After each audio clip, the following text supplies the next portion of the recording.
Welcome. I'm Bill Wake. We're here working on the sort tables program. It's one I started working on a couple years ago, set aside, and we're coming back and modernizing it a bit. I had hoped to employ the new Swift UI table, but it's just not up to the job. However, we've seen some defects while we were exploring, and so I wanted to focus on those for a bit. All right, so we identified a few things we could do. One is we have the ability to open a database, but the way it works is you have to name it. Well, you have to know it and then select it. Type in the name and that'll select it. Really, it's a list of local databases. We should be able to select it from a list, and so we want to make that happen. Another problem we saw was you can't open an existing configuration. So you can create one, but you can't reopen it. I think that was just kind of where we stopped. And then more dire, we seem to have some sort of error when you make a list of tables that only shows one of them. And we added a second join to something and it caused a crash. So that's more serious. It's not caught by our tests or anything. So we're going to explore that. Now, it may be because we did the upgrade a couple weeks ago, I didn't try and revive an old Xcode and run it there and make sure everything was running there properly. So a little bit of this may have been a bug that was present before, or it may be something that got introduced in the migration we did, modest as it was. So we're a little bit blind on that one. Okay, but yeah, we have a bunch of tests. They do pass. All right. So this first one, listing the available databases, to me, I think that's just something that we can do to speed up our process. I mean, it's a good usability thing, but I'm inclined to do it before we get into the error stuff because it'll make it easier. So let's open database. Okay, now I know there's a test.db out there because we put it out there, but nothing here shows me that. And I really need a file selector kind of thing. Okay, decoding error, can't read. Oh, it's the configuration. We want the database. Open database. Oh. Do I have a configuration? Test.dat? Yeah, so we can see something's not, well, if I knew what to type, it'd probably be better. Okay, resources, no.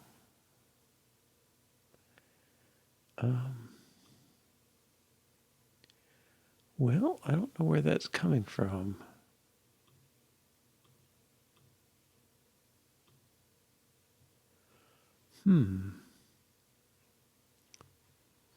Let's try test.sqlite 3.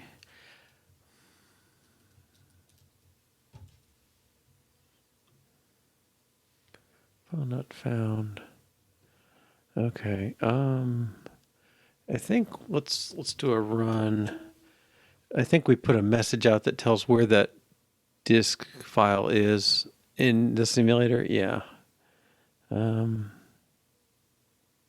Well, no, that's not it. Okay. Not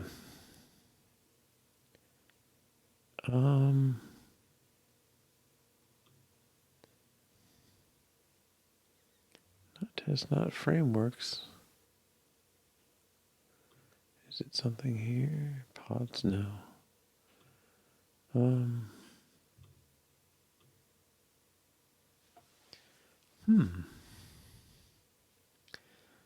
Well, how interesting.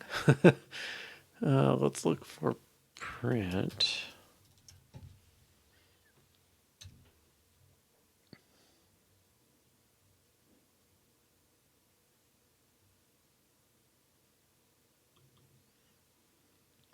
Oh, do I have a...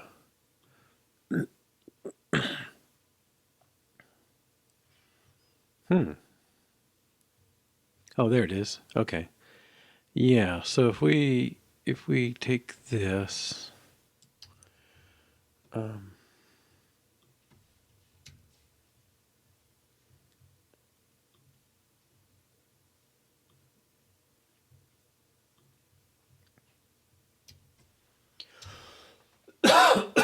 excuse me. Okay, I see test.st.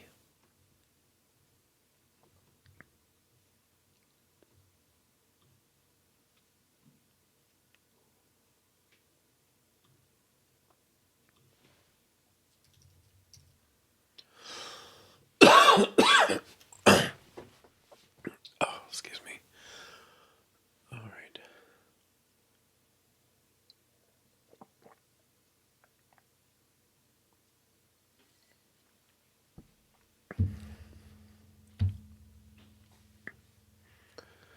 All right. So, okay, I guess that just reflects what I'm saying. It's awkward to just open a simple thing. In a way, I don't know why I have to open a configuration. Well, I do, but okay. Let's see. Create a test run. Yeah, no, it's somewhere. It's in the configuration. Oh, no, that's not it. Um, T, no. I don't know how that got put there. I mean, I ran a new. Yeah, I just don't know. Okay, but I think what we can do here, right? Here's the database test.db.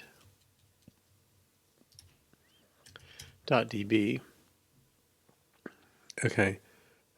And that opens fine, but again here it would be nice to just select it. I mean, it why should you have to go running around finding it? Now, I don't know if there's a like to switch to I have a file open dialog kind of thing.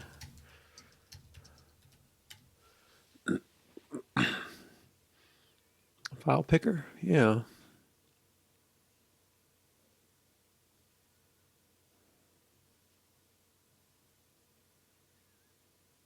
And that's his component.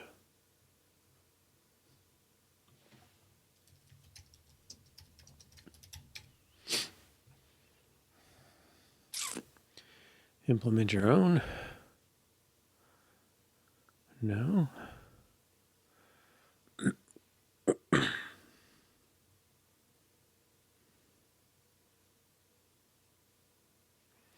Well, okay, I can do a picker. I mean, that would be helpful, right? Just to get that. But we'd have to load it by walking through the directory or something. Um, hmm. Yeah, and I don't know that. Yeah, it seems like file importer.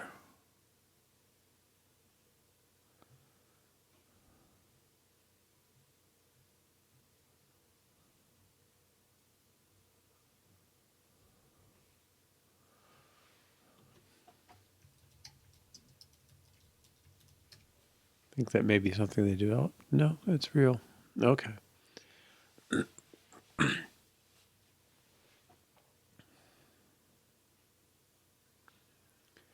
Allowed content types. Interesting.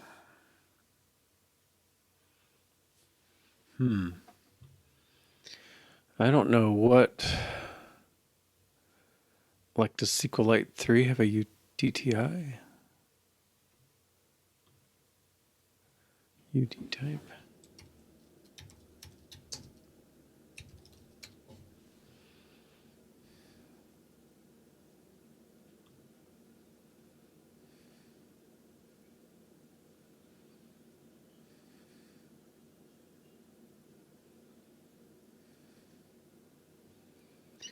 UT type dot. All right, let's. All right, so what am I going to do? I want to make it so that open configure database provides a picker here. All right, so let's find configure database. Let's just look. No.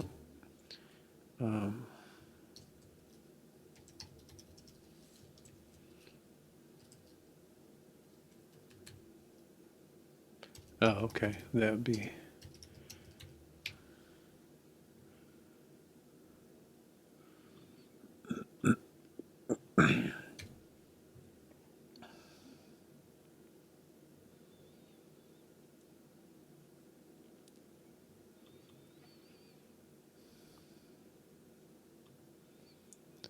See if we can get this thing.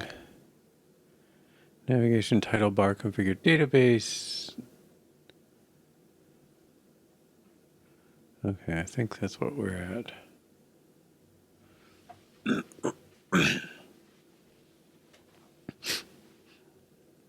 Should be able to create a simple. Excuse me. Yeah, I think so. I mean, maybe I should just use the picker, the SwiftUI picker, and I know the folder I'm in. I don't know why that's so slow, but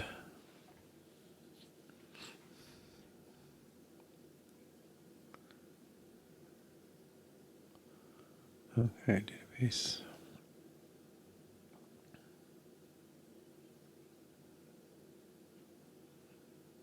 In docs folder, okay.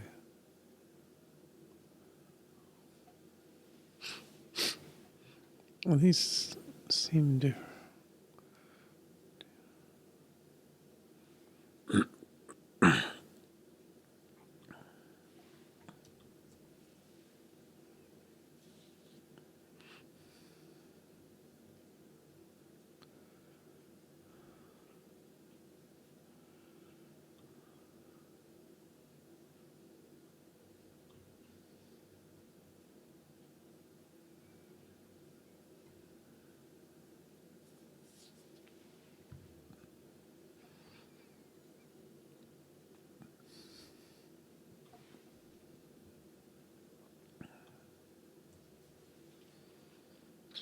Okay, we're binding to database name.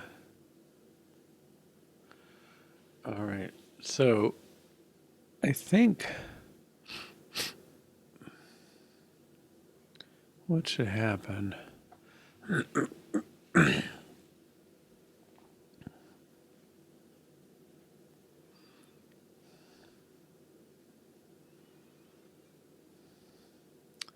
And this is where I'm not so sure if my models and all that stuff are quite set up right. But okay, so this thing says make the database section, get the database name and the message that corresponds. So database name presumably starts out empty.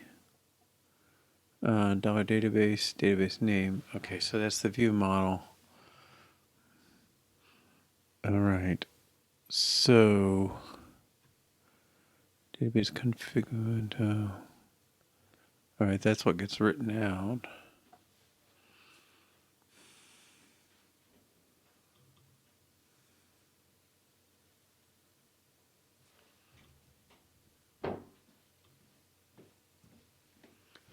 Yeah, I think we need to come in a different direction.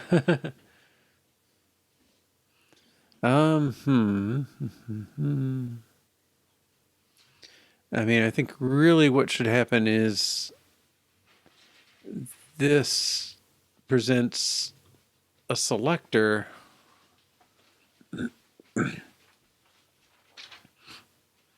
Well, maybe it populates it, but it presents some sort of selector that lets us pick the database that we want to use. Once you've picked it, we can configure this stuff. That seems okay. I don't know. I'm just feeling a little lost. All right. I don't think we need to see that too much. Okay. So if somebody wants to show a database view, I guess when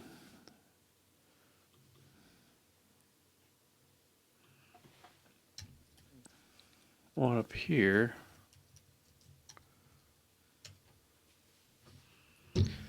I want to have a list of models.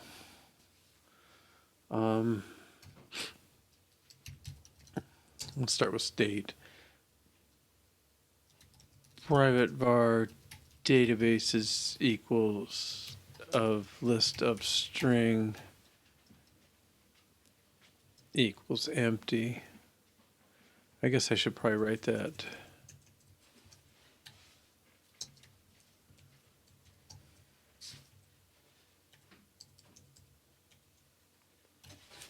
Like that. I think that's really database names. Okay, on up here, I don't know.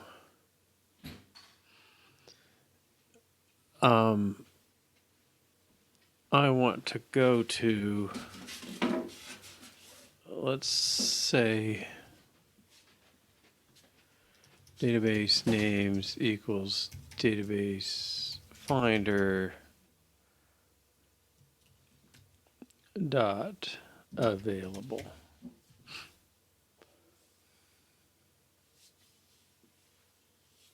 All.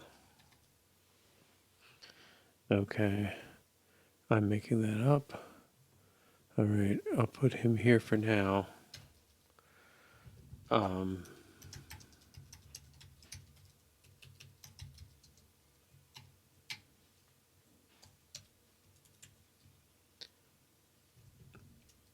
And he's got a function, no, he's got a var all array of strings. And let's just return nothing for now. Well, maybe for my purposes, this would be better.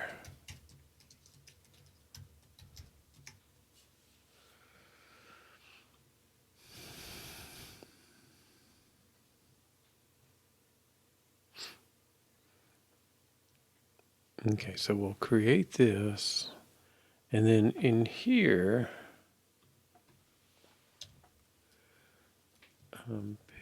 picker.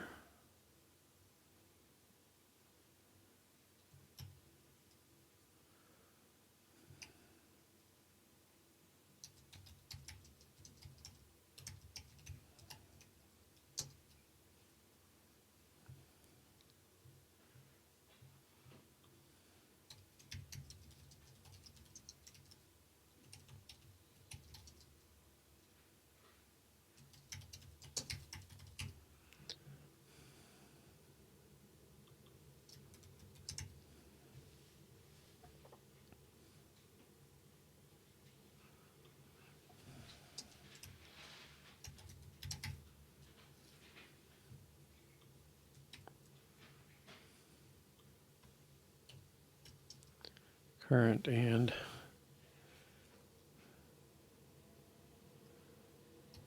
database names.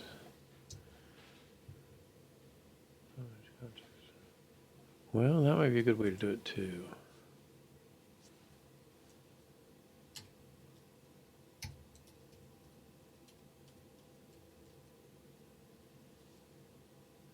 Oh, that's my, okay.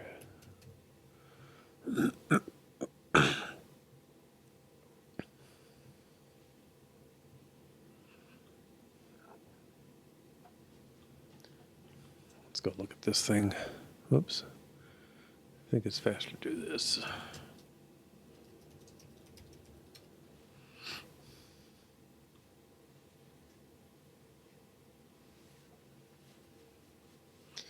Selection and then the list.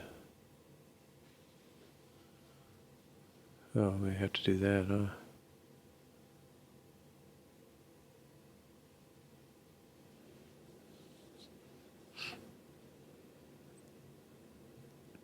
Well, I haven't named it right.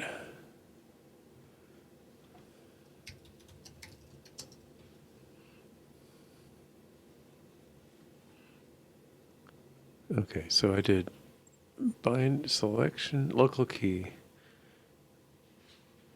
selection, and then content. When label is text. Okay, I guess I have to give the content. Okay.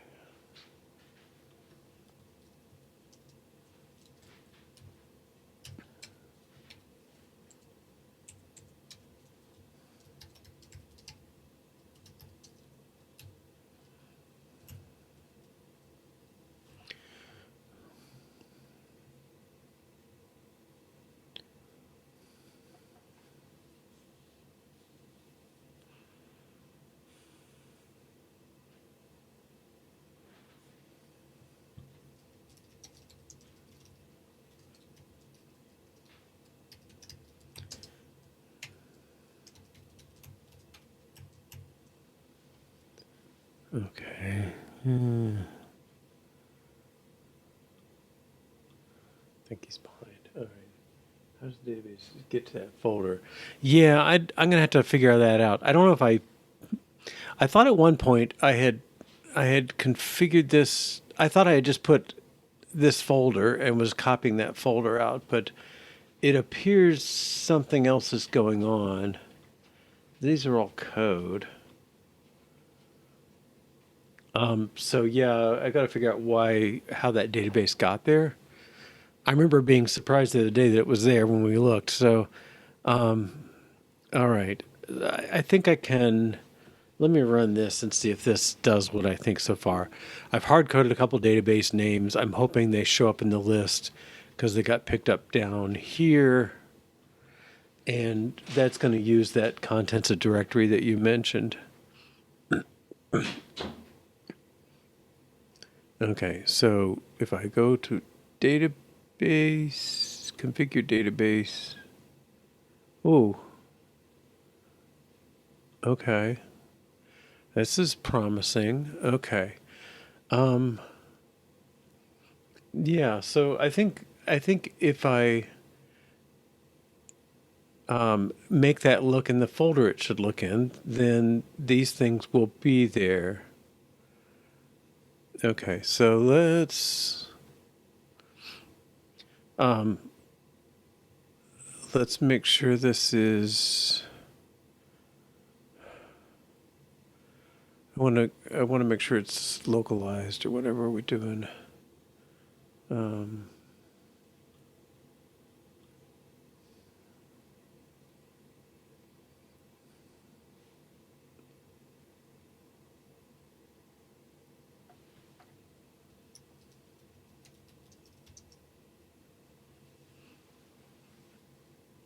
Okay, so this is in the SQL metadata section.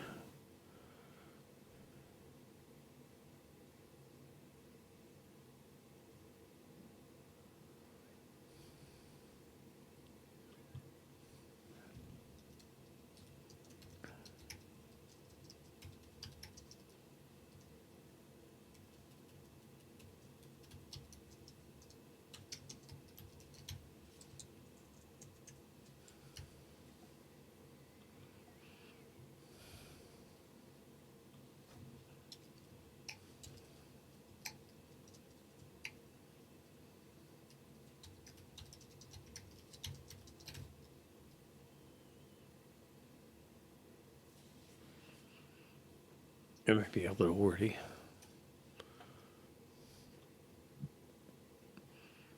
Okay, we'll default those. Okay.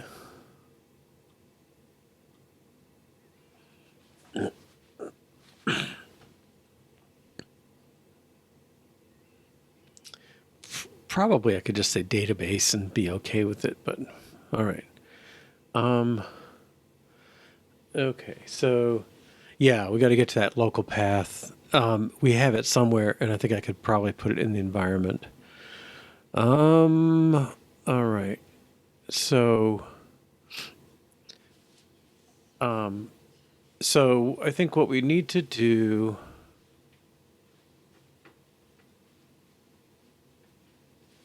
Well, something's going on here that when we actually open it, we trigger this. But what I want to do is the other side. Let's find the databases that are there. And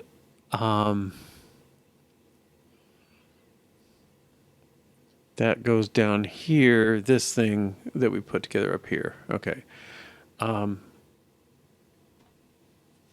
don't know.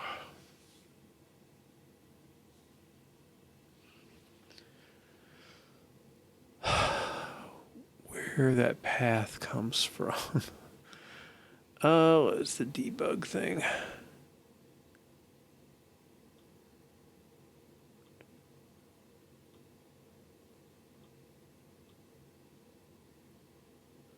Print document directory. Okay, yeah, so we're asking the file manager for that. I've assumed it's there.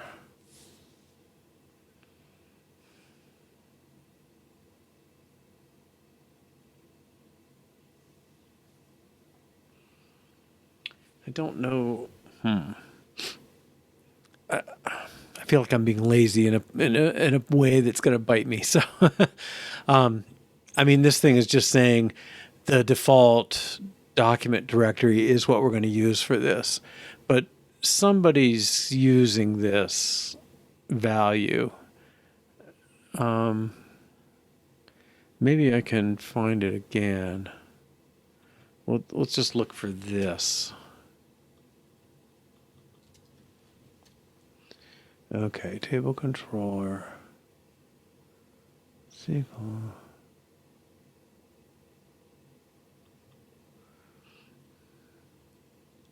Okay, so SQL support has path from DB name.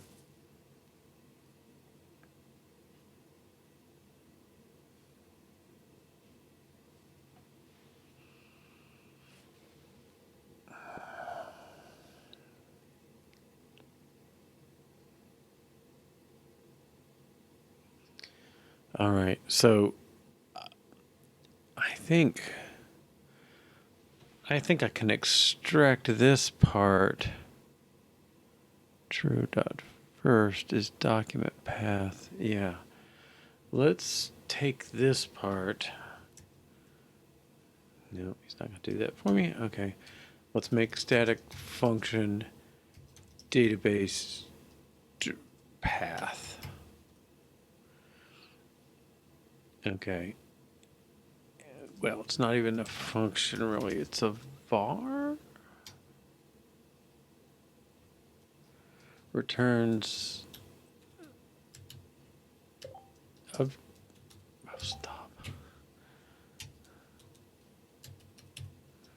of type string, and it's something. Okay.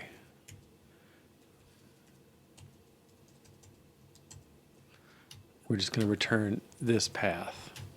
Okay. And now this can be database path slash DB name. Okay. I'll run that. Now, I don't know if we've tested this.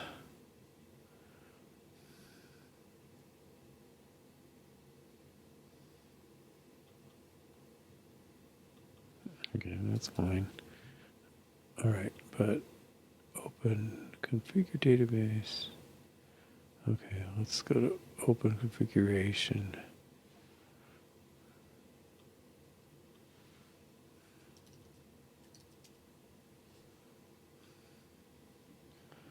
Okay, so that's still finding it. Okay, so let's make this.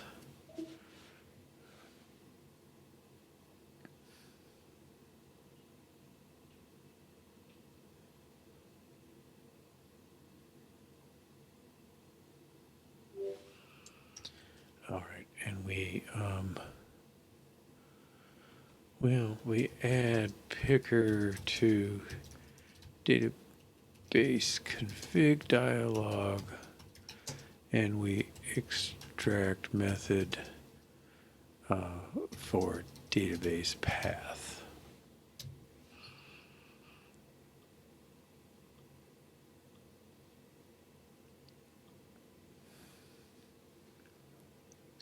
Okay, now is there a SQL support test,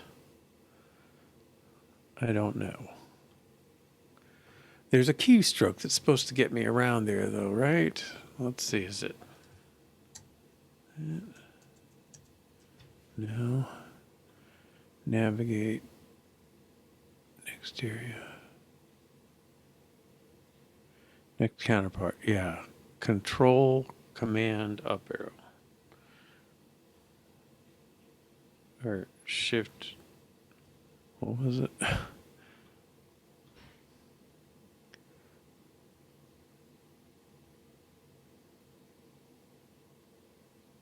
Control, Command, up arrow.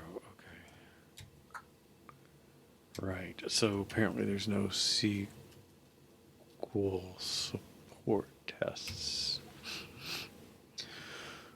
Okay, I don't know.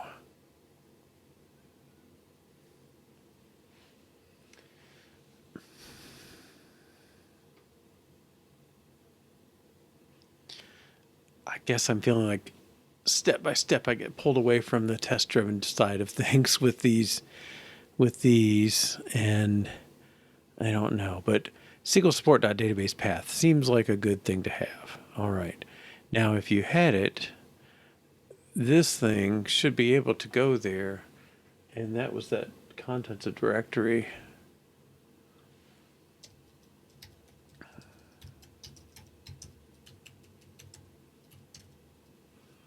Contents of directory.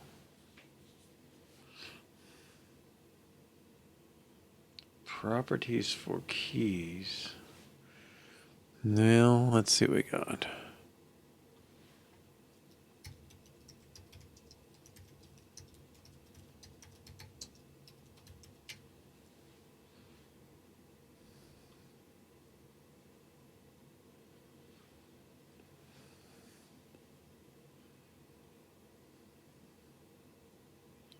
So the contained item.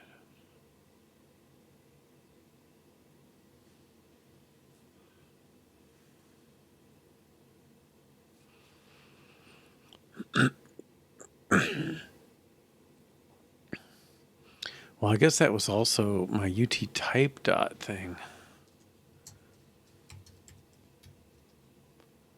Dot. Was it UT type?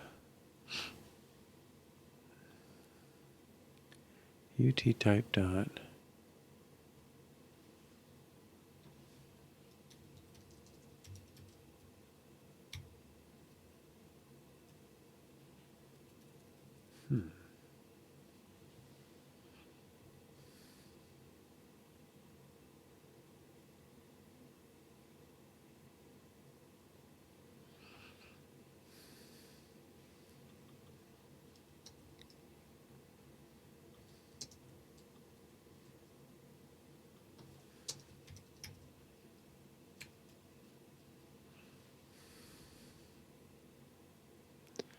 He certainly has a bunch. I could do database. But I don't know if the SQLite ones do that.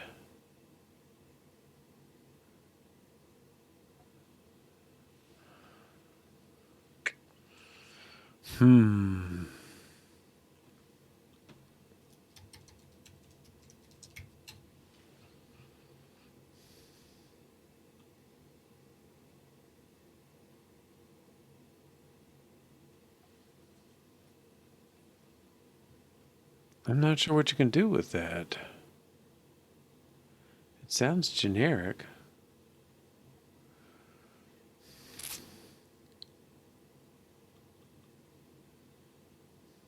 Okay, I'm gonna...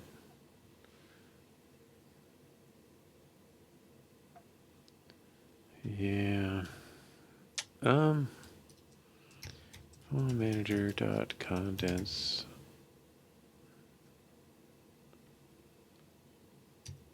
Of directory. Add.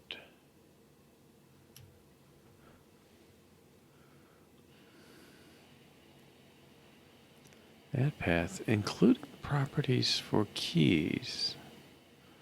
Options. Well, I think I can leave these out and just get everything. Let's say properties.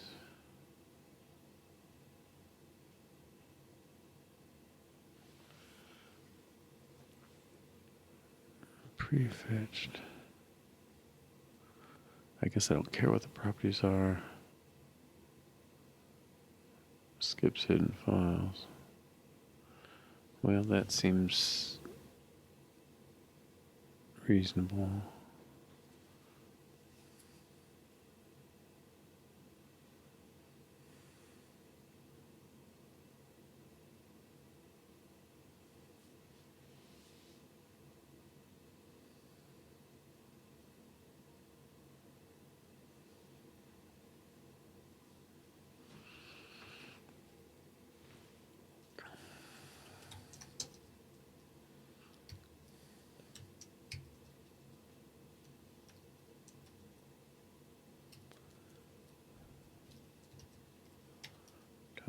Database path. I don't know if that's compatible.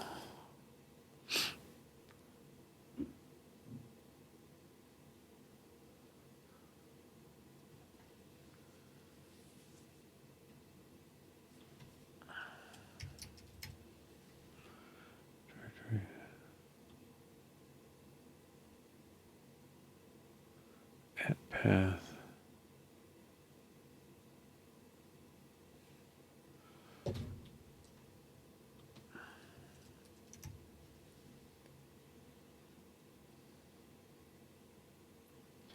Okay.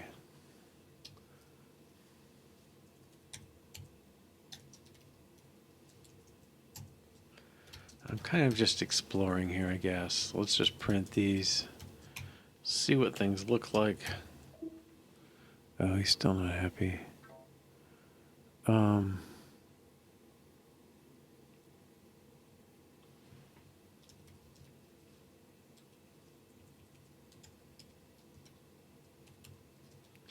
do try.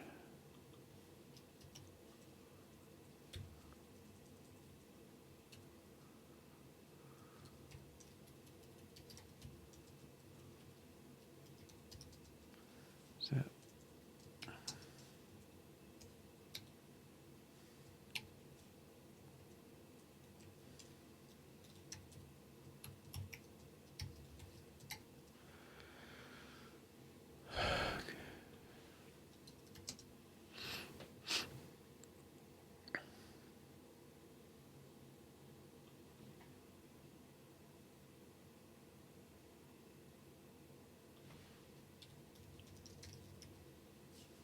I don't know if the types match.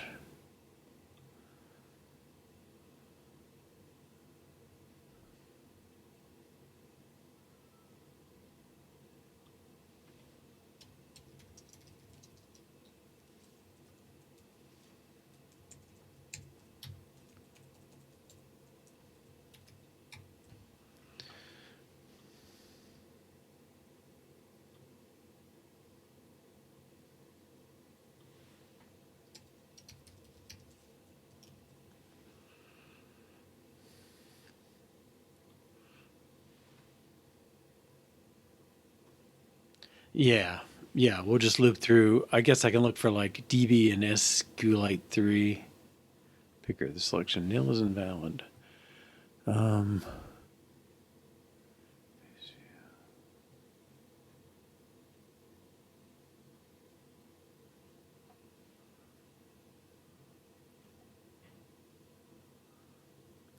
it does not have an associated tag.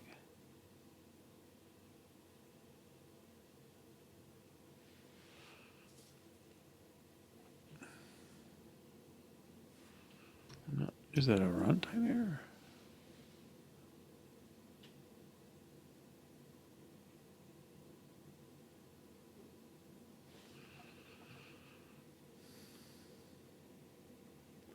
Configure. Okay. Yeah, there we go. All right. So I think like what you said, let's filter it by extensions.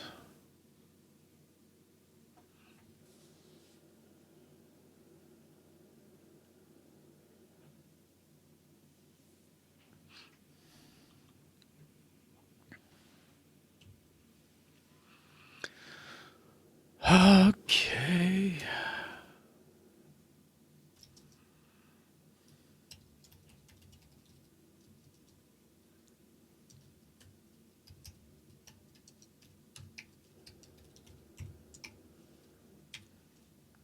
It's kind of arbitrary, but I want to get over this hump, I guess. um,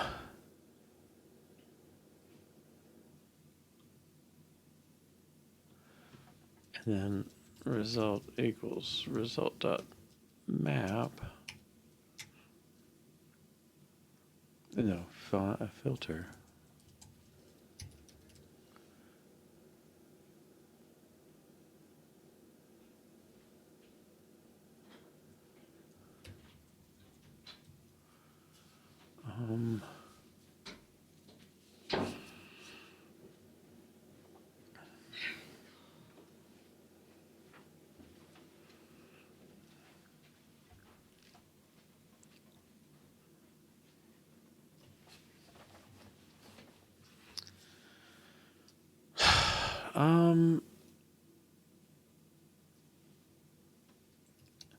DB extensions dot any. What is it? It's not dot all. It's dot some.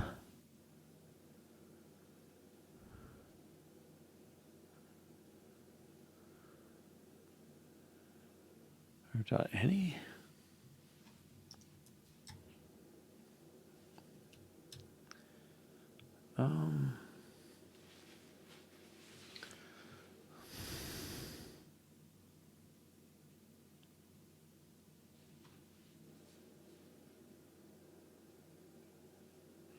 I don't want to loop twice. That's why. Dot.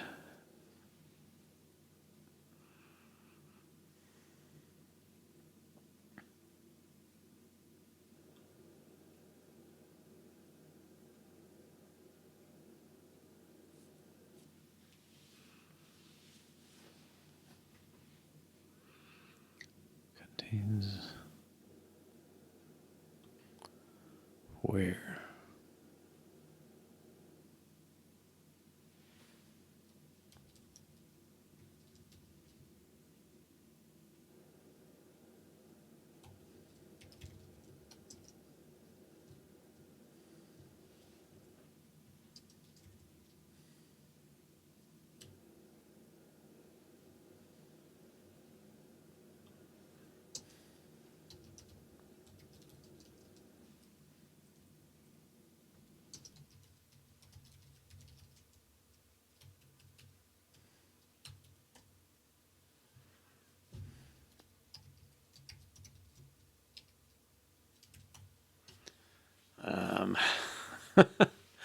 Okay, I know. I know I'm going off the rails here. I'm sorry. Let's see. So this, sorry, the bottom of that is testable. So why am I manually doing this, right? Let's watch it and then we'll deal with it. Okay, so run. My goal is that I only print out test.db out of this list.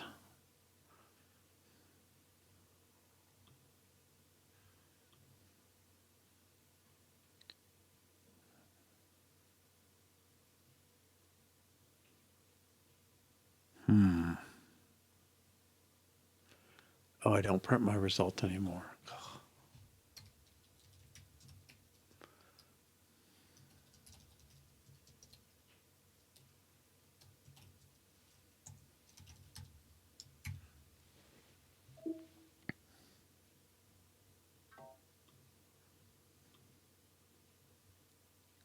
Missing return enclosure.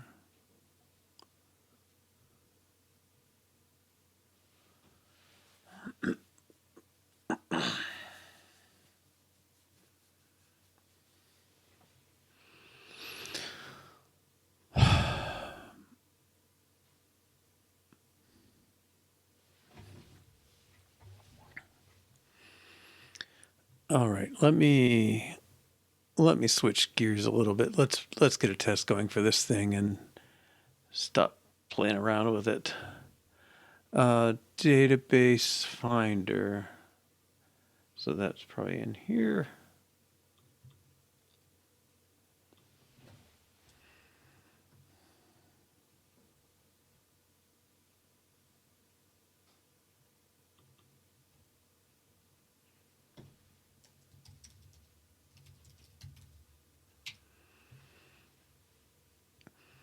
Okay, so what I want to do is give it this path.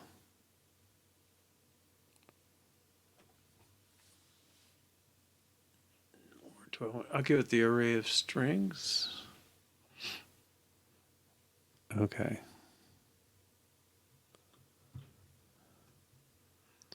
All right, so this is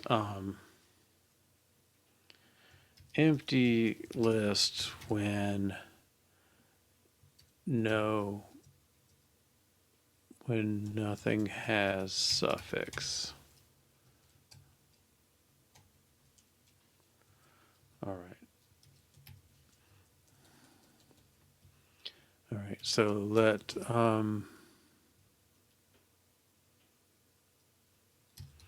source equal test.text, and then I want to do database finder dot something. Well, this is a little bit of a low level test for it, but let's take database finder dot matches.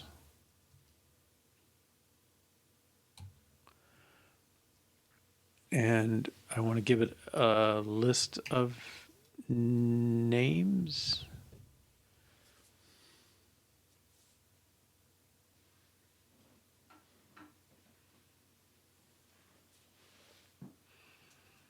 All right, let's give it this text. And let's say databases in database names in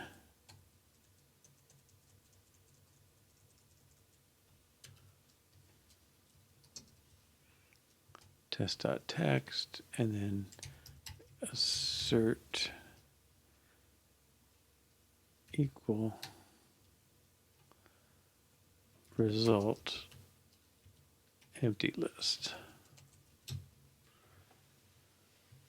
Well, I think all satisfy is backwards, right? Because I want to do anybody satisfies. So let's see if I can let this clarify with the test. Okay,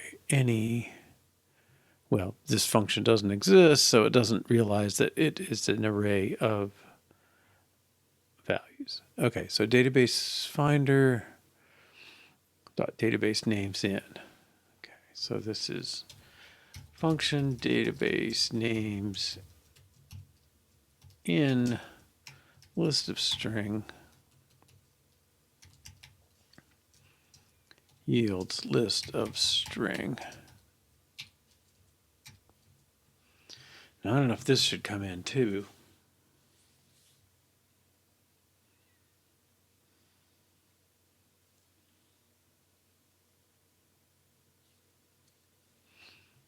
Maybe it should.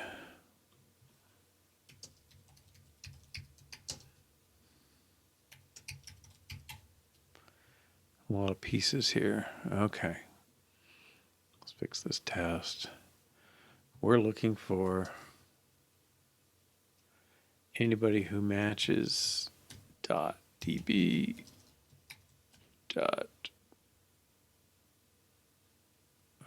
file. Okay, because it's going to be independent. Extensions. Now this doesn't sound like a database thing at all, right? It sounds like a pretty low level matcher, almost like an array feature. Yeah. Well, it's okay. So what's wrong now?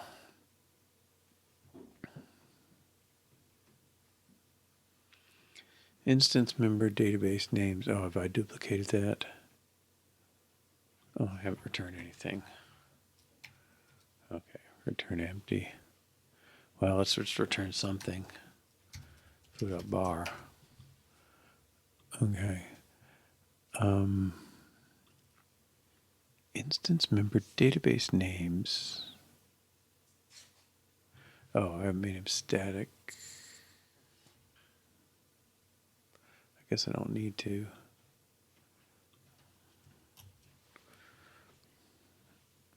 Okay.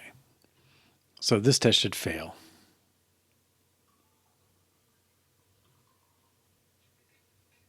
Missing return. Enclosure. I guess I'll take this stuff out.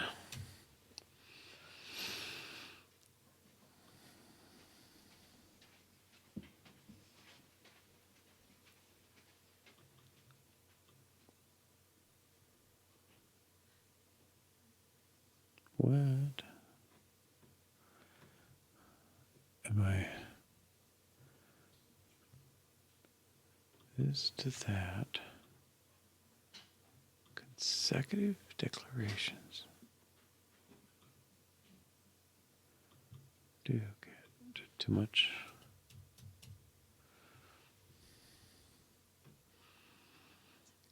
Okay.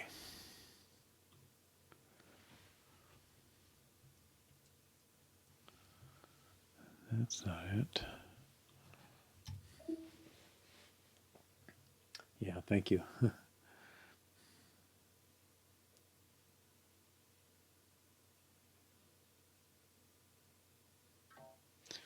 Okay, I presume this is the one failing.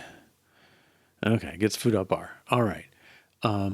Let's take the easy UA out for a moment here.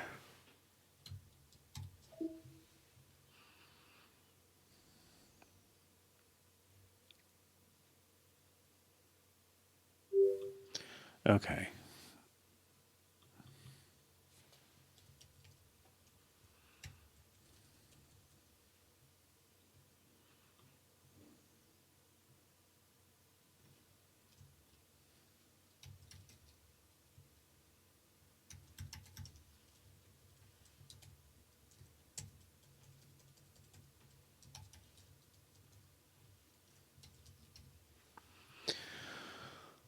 Okay, but now if we search for .text,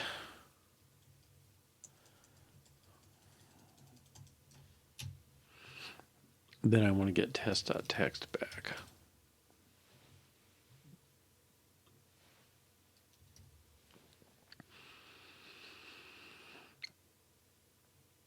I don't know, I keep going around and around on my format, but okay. So we take test.text, we run against this extension, it should come back with that same one.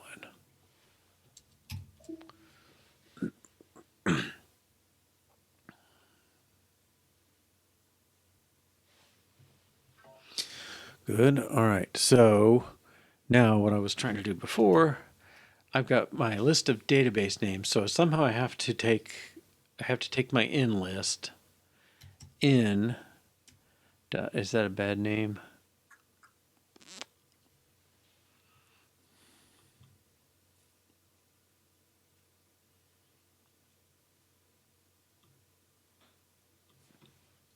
In dot map. No, dot filter.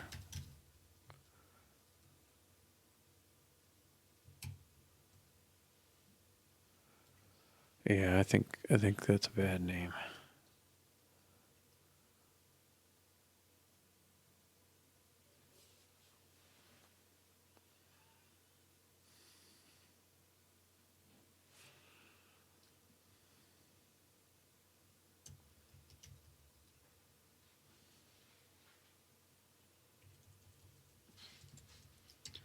Names. Let's fix it in the test.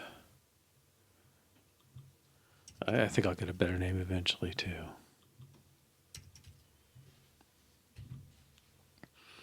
Okay, so names.filter, we want the predicate. Okay, so I want to keep any that have the right filter. So my candidate is the file name coming from the list. Okay, and so let's start with candidate dot has suffix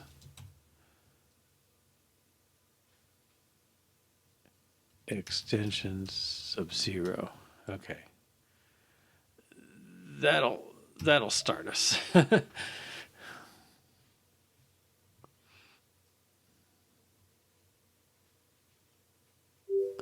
Okay, now I'm going to make it harder. Dot bar or dot text. All right, this should fail. And I don't know, this is a technique I use sometimes to just keep rolling a test forward till it's complicated enough. All right, so it returned empty. All right, so now this has to happen for each extension. Extensions dot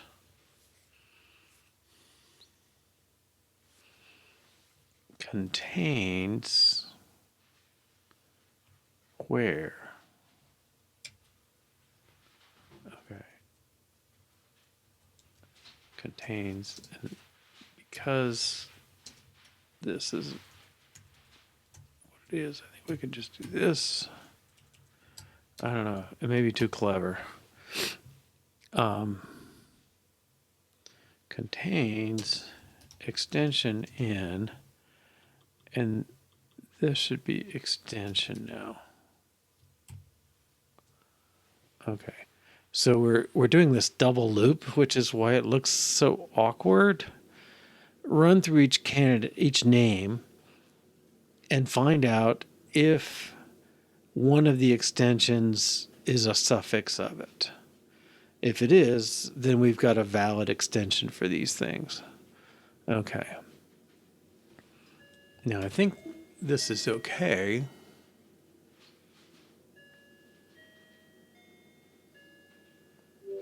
All right.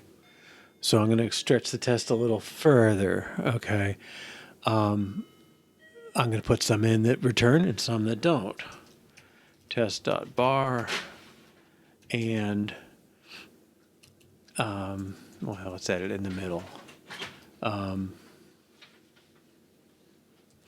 Not acceptable and test.bar. Okay, so that should come back with test.text and test.bar. Okay, because we're looking for bars and we're looking for texts. The order should be the order of this, so that comes through. That should not show up. This checks that we match one of them or none of them. Okay, and you can't match all of them, so I think that's okay.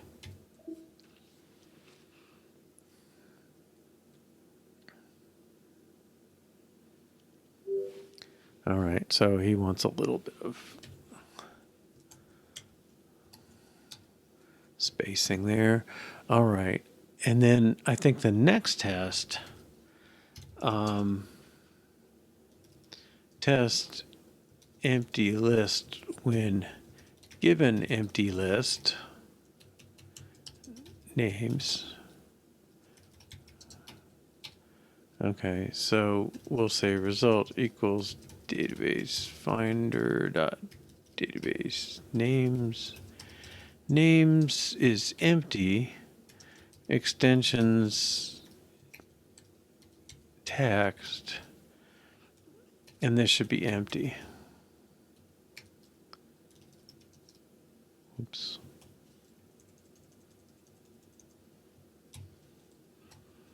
Okay, and then I'm going to add the corresponding one with the other one empty.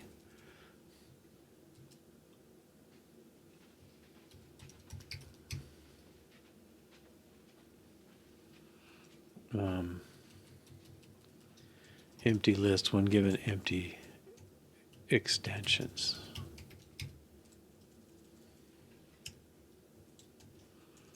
So this time we'll put test.1, test.2, but no extensions. Okay. And again, we should have an empty list because nobody can satisfy an empty extension. All right, I think we're getting all these.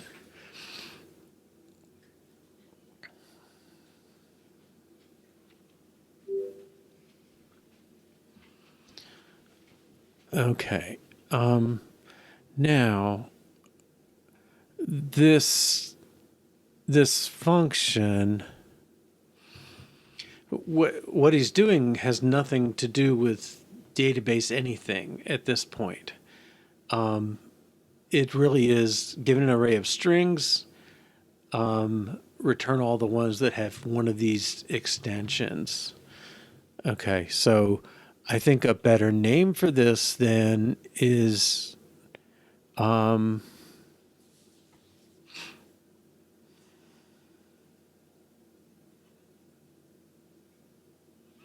I started off with matching. I think matching may be a name in use, but matching names with extensions.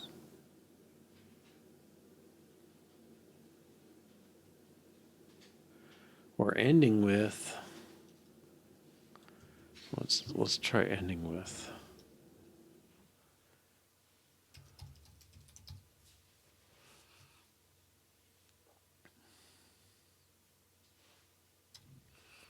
So if I'm saying ending with names,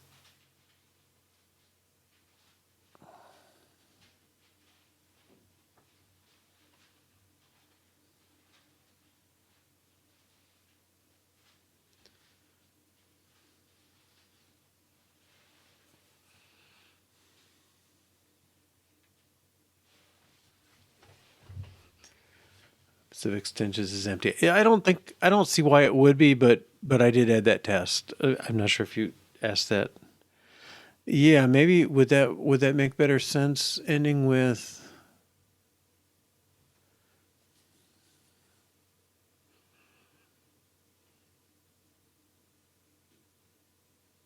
I don't know. Yeah, I mean, in a way, like I'm thinking of like the stuff we did with Elm. Like which argument do you put first because that's the one that's more stable, and in our case, that is the extensions. But then I don't know if let's take your thing and swap these extensions. Names doesn't seem like the right word for it. That's okay here, but the callers I'll have to swap.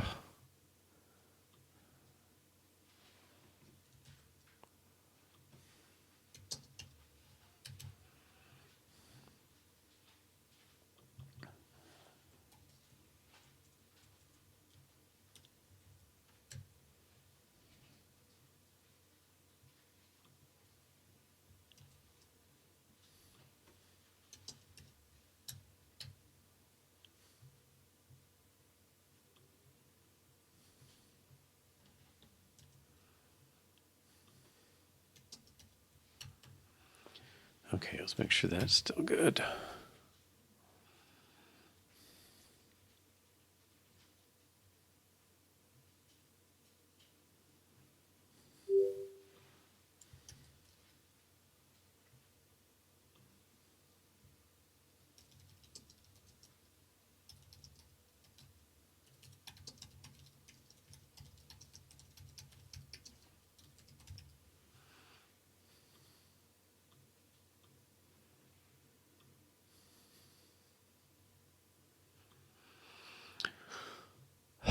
Okay, so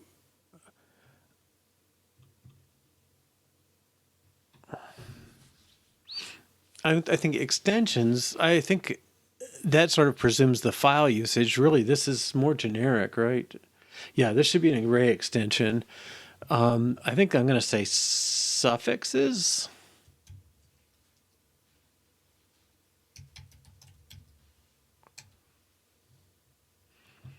And then these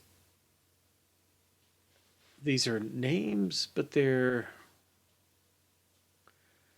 I'm going back to candidates. which kind of fits. Candidates. Okay, so ending with suffixes, candidates returns a subset of the candidates. Okay, now let's make this an array extension. Let's see, array is a struct, right? So array. Now I think I can do this. Sorry, extension. Array of string. So I'm only supporting this for that, which makes sense because it has suffixes. Is a string thing. Okay, so let's do this. Oops. Take this, put it up here, make sure the syntax is happy.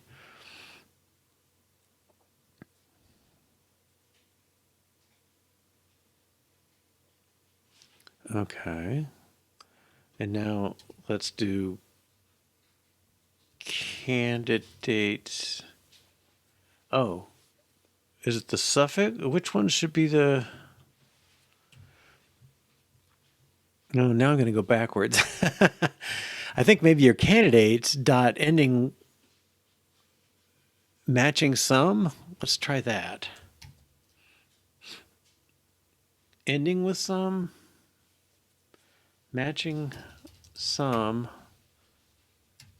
suffixes of strings. Okay, but this becomes self.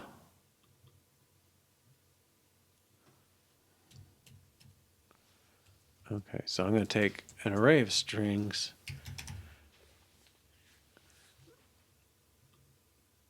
filter the candidate, so filter them based on each candidate matching a suffix.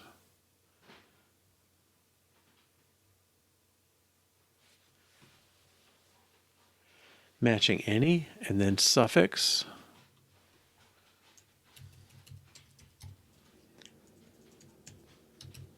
Suffix in string. I think that reads okay. Okay, matching any suffix in string, return a list of strings.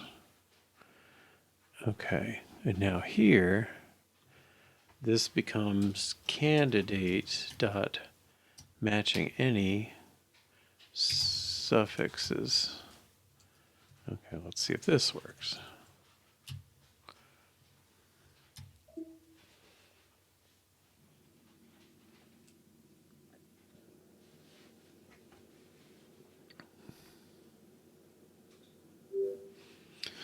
Okay.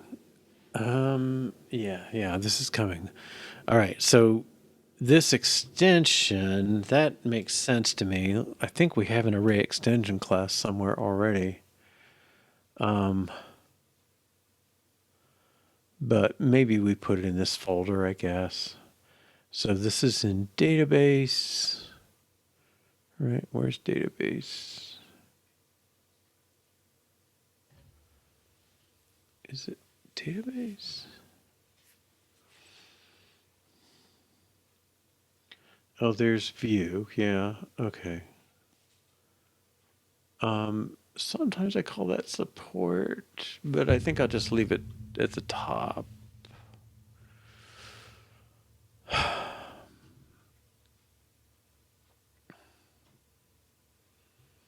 It's just a Swift file array plus matching some.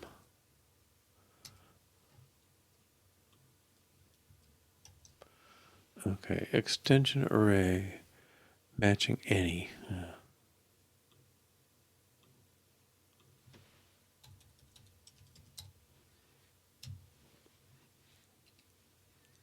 Matching any suffix, filter, and then look through the suffixes. If that's about as complicated as I'd want. All right, so that is gone here. Where I think you're not keeping up, maybe.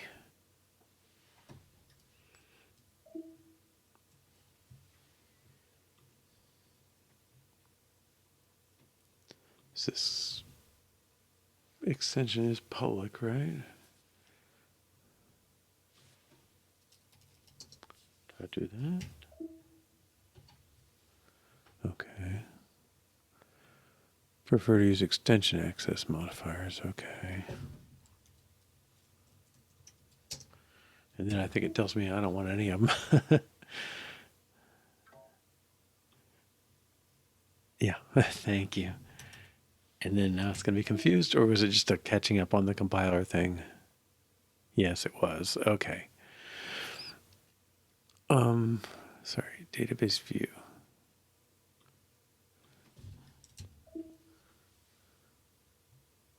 No, he's still not.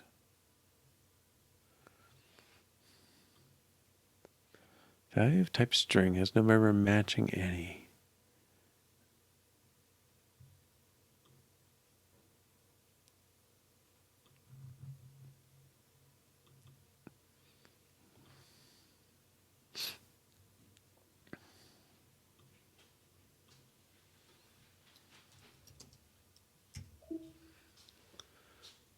I'll deal with the warning later. Okay, no extension. That's a hard error,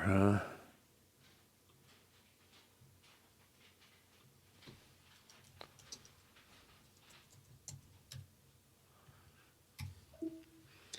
I see another rule coming for Swiftlint when it's saying only put it there. Yeah. Extension access modifier. Okay. Let's find our Swiftlint. I don't know if it's in this.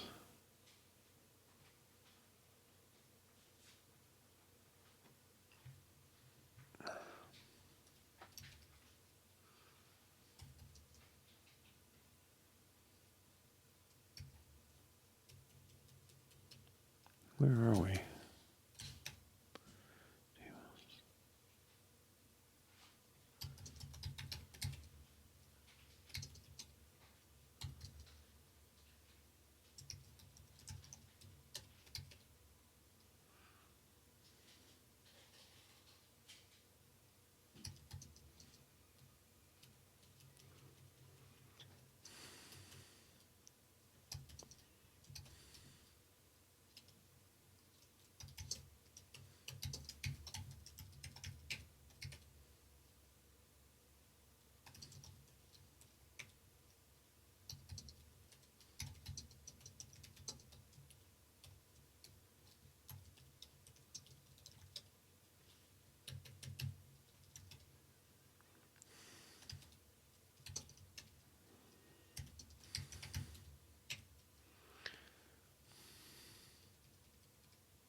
Yeah. Okay. Where am I? Okay, so this still has that. All right, let's see. That should all pass. Then I'm going to move my tests.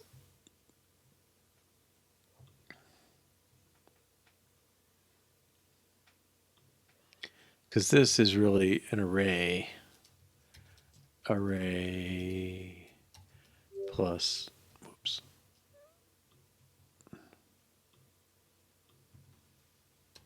Match any. Okay.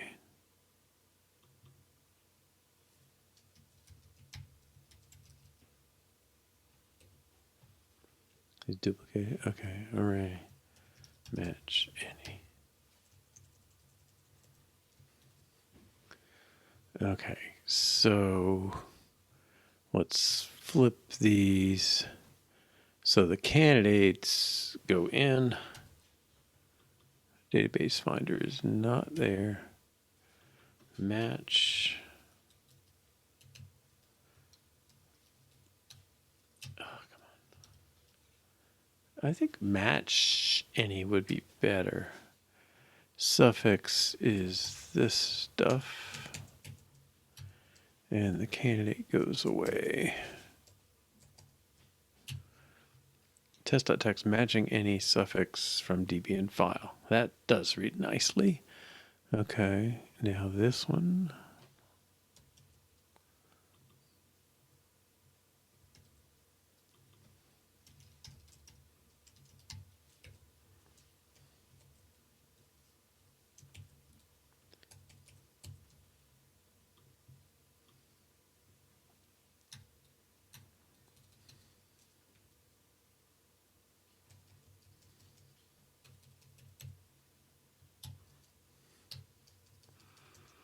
Any suffix. All right, this is empty.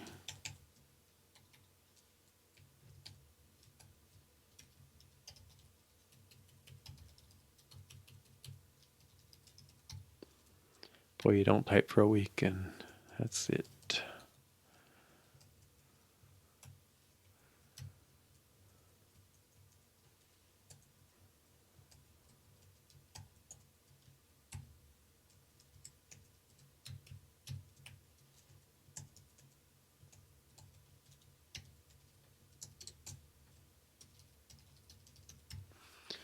Dot match any, I think matching sounds okay.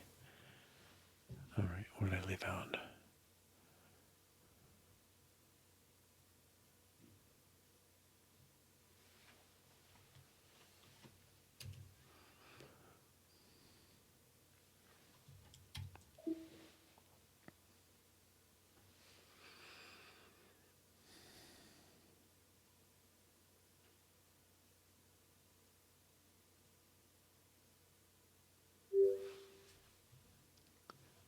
So let's adjust this name and the file name.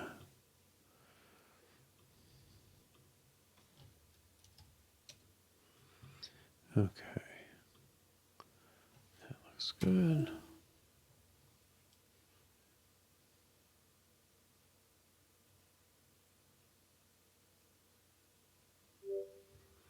Okay, so what we did was make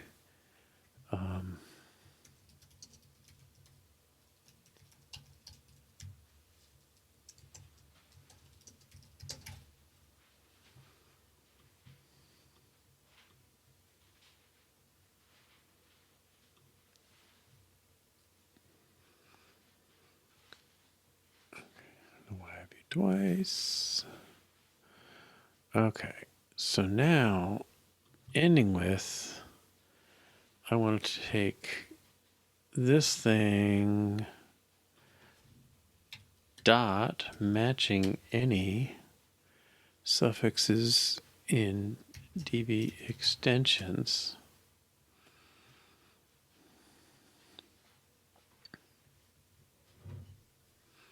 And we're not calling this anymore because it moved basically. All right.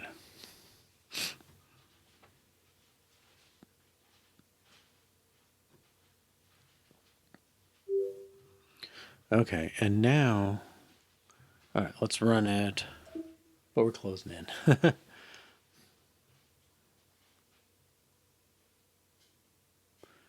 Okay, so if I do the database configuration, I've got test.db, and we somewhere saw that's really the only one that conforms to DB or SQLite 3. Config 2023-1109. Okay, I did create that one. Okay, so we're getting what's found. Okay, so I think I'm going to just make this return that. And in this case, let's just return nothing. And in this case is really, if the directory's not there, if, you know, there's errors opening all the files, I'm just going to say we can't find it and let's just not show it as a candidate. Okay. Now let's run that.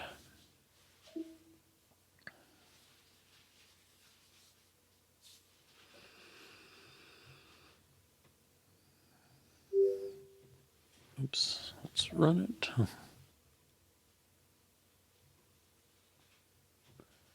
And configuration, should only find one. There it is. All right. Now, we got this picker nil thing. I think that's a real problem. It's coming in.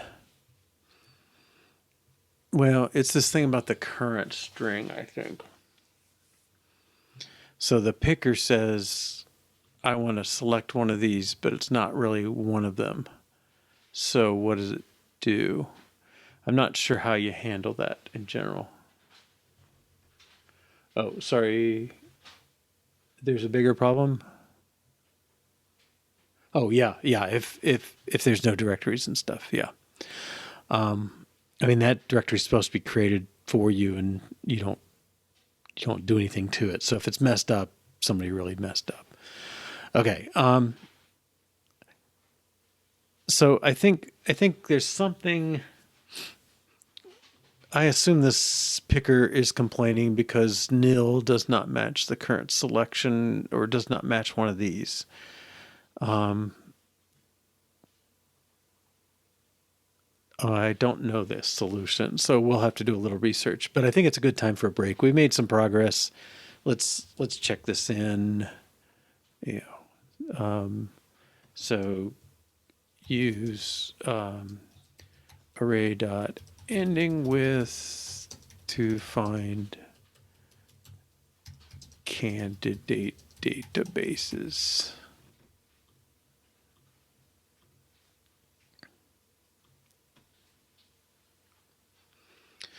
Okay. All right, so let's take a break, and then we'll come back and figure out a solution to this problem of a nil selection. And once we have that, I think then we can work on forcing the selected database to show up in the list down here. All right, so we'll take a break, see you in 3 or 4 minutes, and we'll tackle it from there. Welcome back. All right, so our problem, I believe, is if the selection is nil, well, if the selection is nil, it means you came, I don't know. Well, if you had an empty list of databases, your selection would be nil, and you'd want to show something that says the database list is empty. But the first time, okay, I am going to have to look at this. All right, so I saw somebody had a guide to Swift UI Picker, so maybe that'll show up and deal with this. How to use Swift UI Picker, which we've looked at before. Okay, so we have a selection, but it starts out nil. Now, create a state variable to bind. They defaulted it. They did it by the position or the tag. Yeah.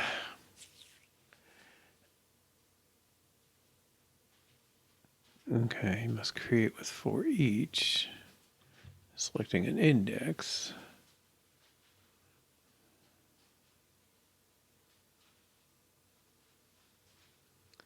Yeah, I don't think this is gonna. Oh no. Yeah, what do you do if you have nothing?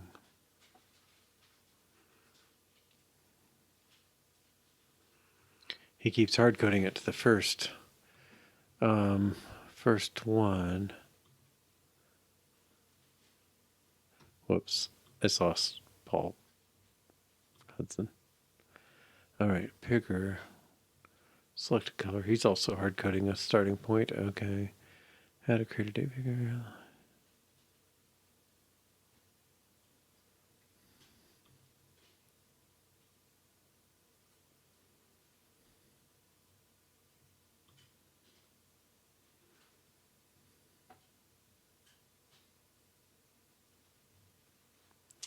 Yeah, this is unfortunate for us.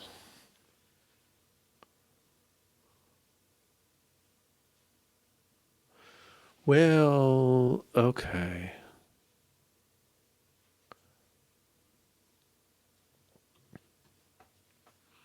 We could start the selection at the first entry.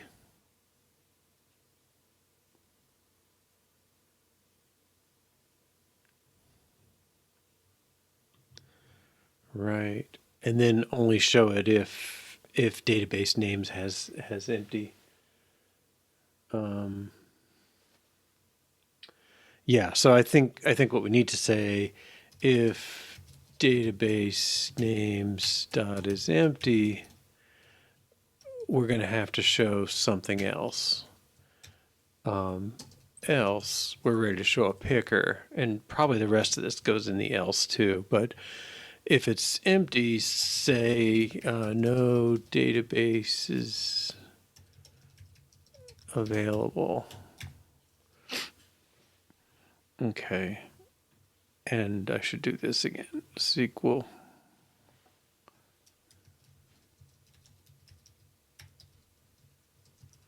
No databases.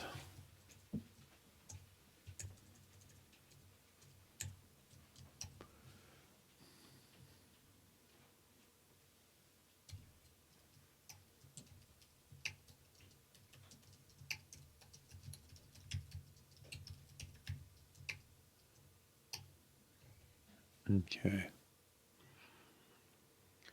Right. So if that, and then, yeah, like your idea first, current equals database names dot first, and that's a string optional, so that works. Okay, I think that'll be it.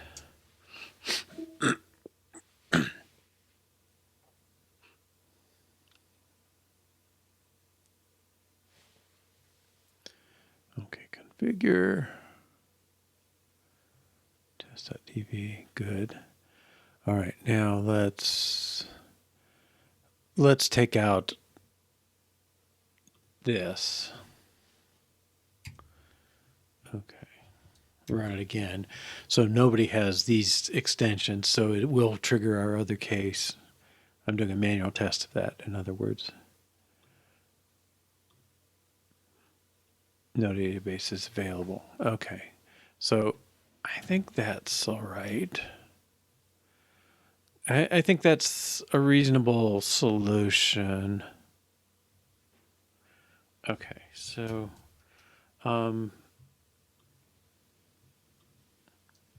manage the case where no databases are available.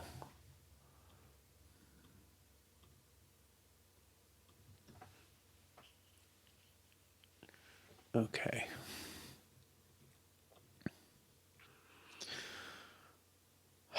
Now this base name, the database name.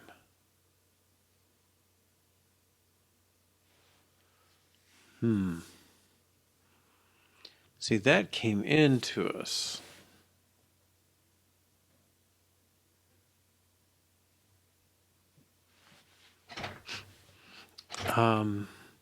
But what really should happen is, well, we don't really need the database name per se at this point, but we need the database. I guess when they pick it, do we get a chance to do something?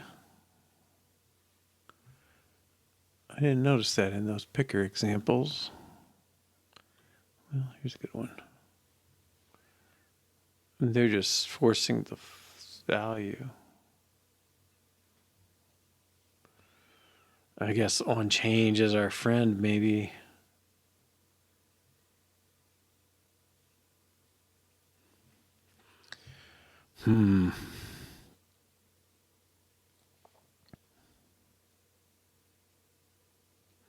Okay, so I'm going to say this whole thing gets hidden if there is no database.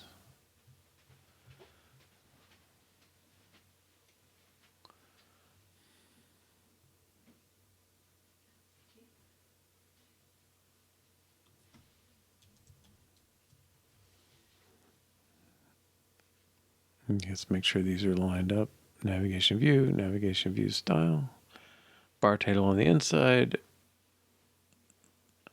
and on up here. Okay, so this no longer,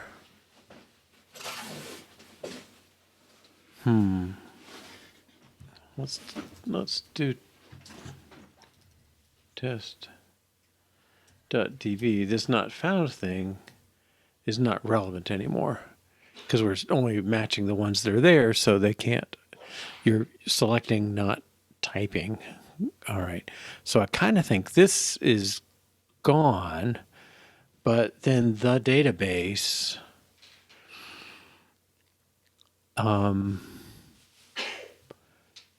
is not matched in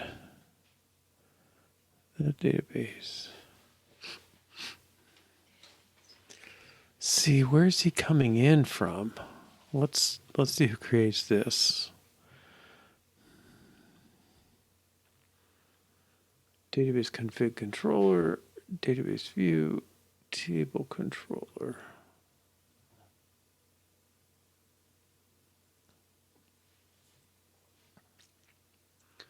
Open database view.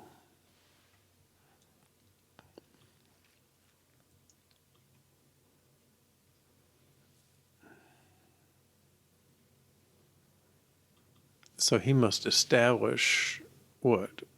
The database view model. Well, no, where's the database view? New database view model. That seems weird.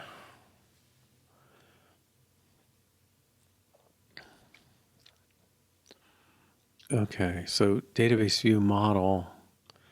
Maybe I'm complaining about the name, but that's the object that we're creating. All right, and then what about here? Config controller. I don't know. I think these are two different situations. Oh, what is this? View.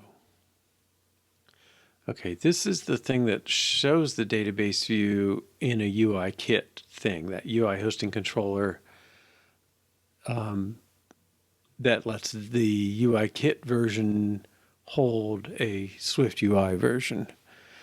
Okay, and we proved to ourselves that we can't replace that just yet, unfortunately. Sounds like 3 releases worth of stuff. I don't know. We'll see. Okay, but I don't think this cares. It doesn't create one. Yeah, so I think this init call, maybe that's the thing I need to find usages on. That's only going to be tests. Okay, there's database view and the table controller. Okay, so table controller is has the menu button that triggers that. All right, so he creates a database view model.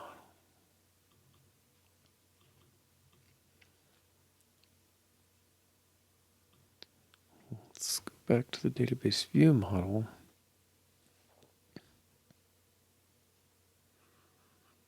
Because I don't think anybody else gets it, right?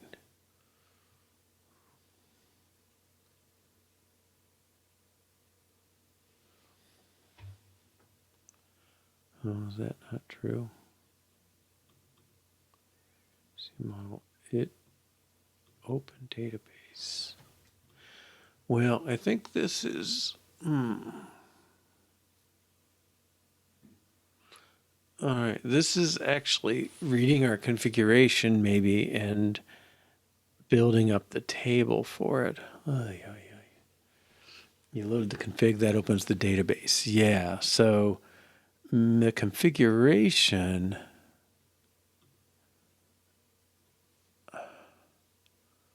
maybe this is not relevant.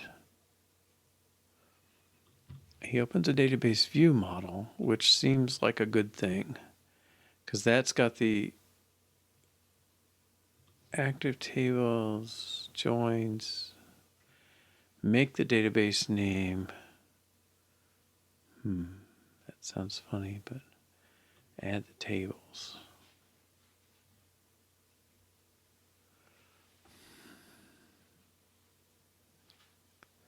All right, this is database config memento. I think I'm messing myself up because I've got these two very similar classes, view and view model. The view uses the view model. But who uses the database? All right, well, all over the place in here. Database. I mean, I think the database should be updated when the selection changes.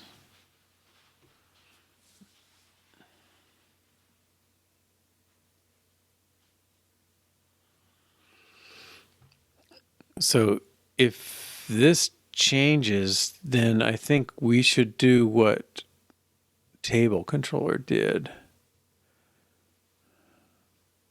Well, see, this thing is designed to support having the wrong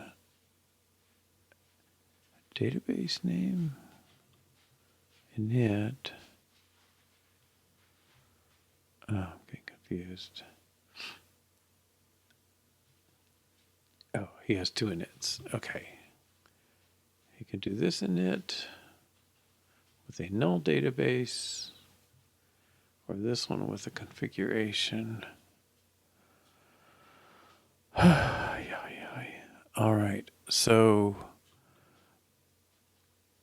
I guess if you set the database name, then all the stuff happens. Okay. So I'm trying to say, I think this is going to become state object instead of observed. Okay, private var the database. He cannot be assumed. He's going to ignore it. This thing is a null SQL database to start with. No, he's not. Okay, what is he? He's an empty database view model. Okay.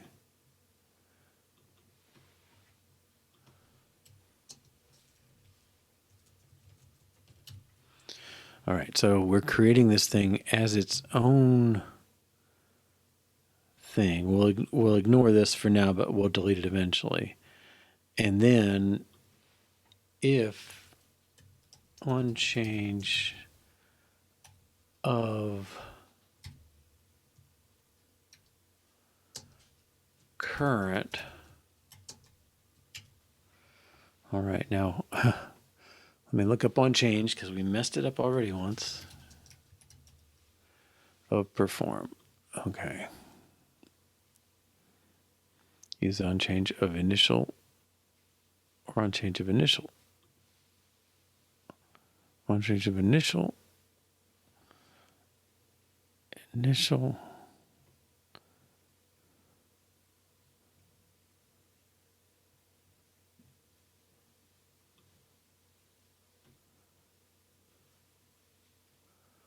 Old value, new value.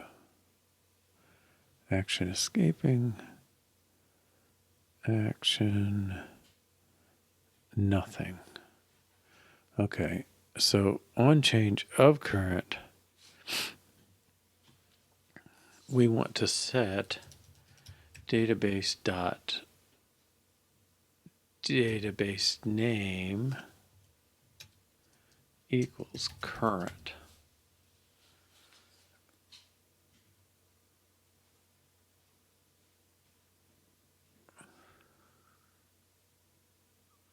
You can only pick one if there is one, and if you do, then we should adjust the database name.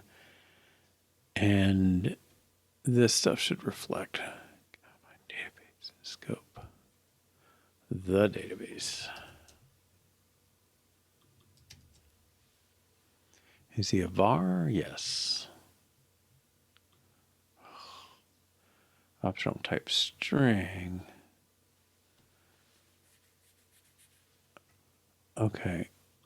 And then the default one, I'll get there. This thing probably has an empty string. Yeah.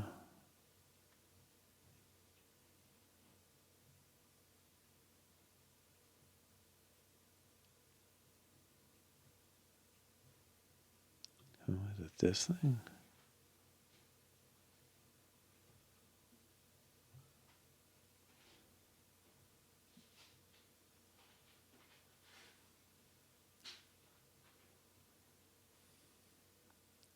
Database name. Where's that? Okay. Defaults to empty. Okay. I think we're okay.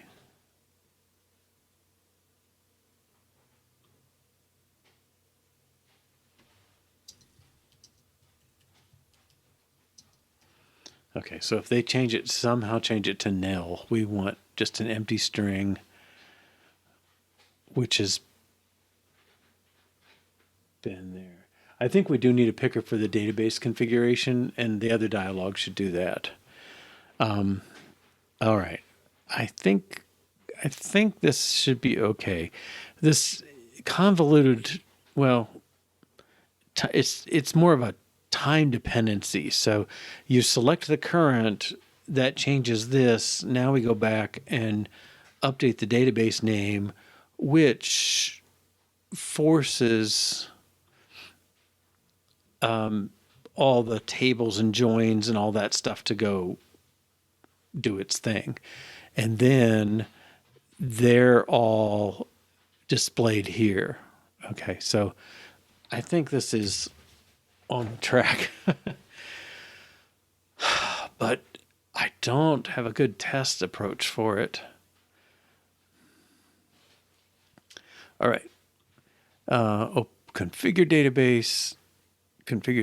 Select a database, test DB.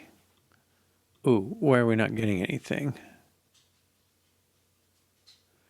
We need initial true. What's that? Initial colon true. So do the job whenever you find it.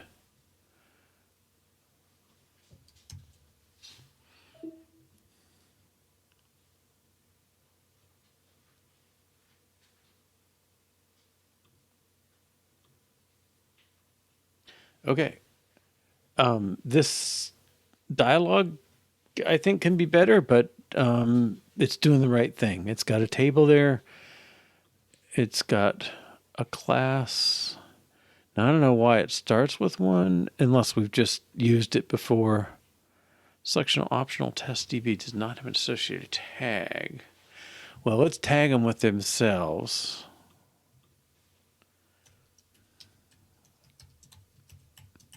Okay, this assumes you won't get duplicates, but I think that's a fair assumption because you're listing a list of names in a data folder.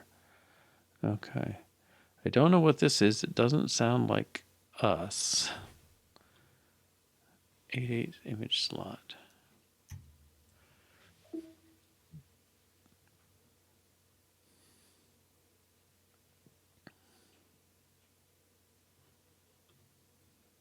Well, it's happening on our watch.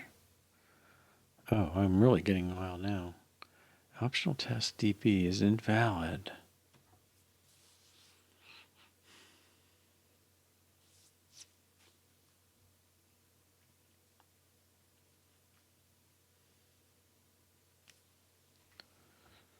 Tag.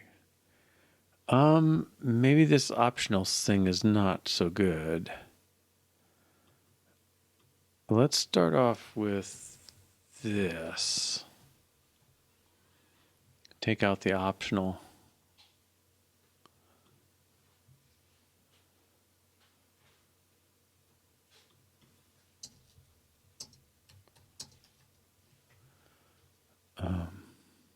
Where else? Yeah.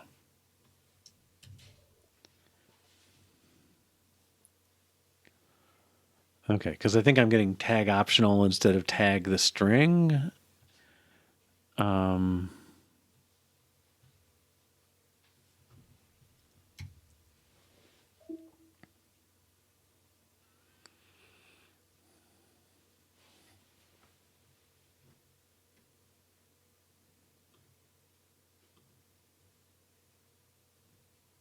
Okay, yeah, it got rid of that.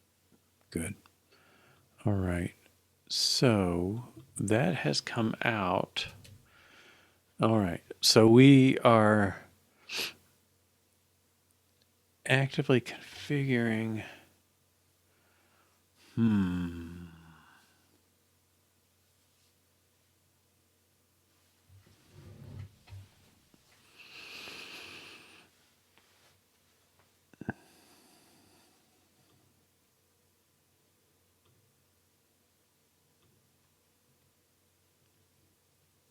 Failed to create 88 image slot. Alpha 1, WID 1.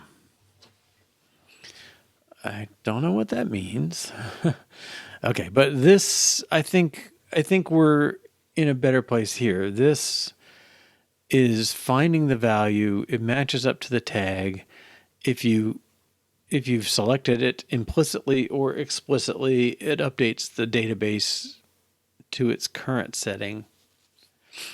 And then we're into this section, which we know has a problem, but I'm not sure this, it rings a bell to something, but I don't know. Maybe just x88. Was that a hard-coded thing somewhere we did? No. Failed to create OXIT. Let's see if that's a standard kind of message.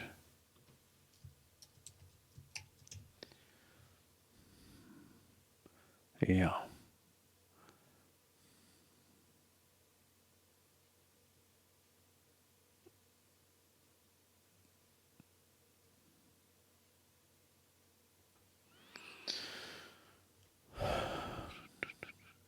Something is missing in your assets. Well, okay, there may be. Let's check the SIN that we have. Okay, so we make database selection for configuration, drive the active database.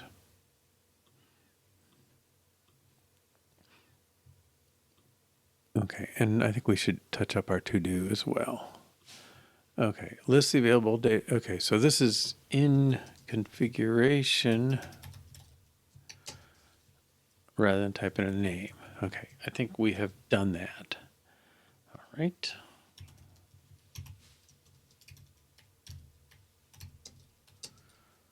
Remember the name. Okay. And database setup defects.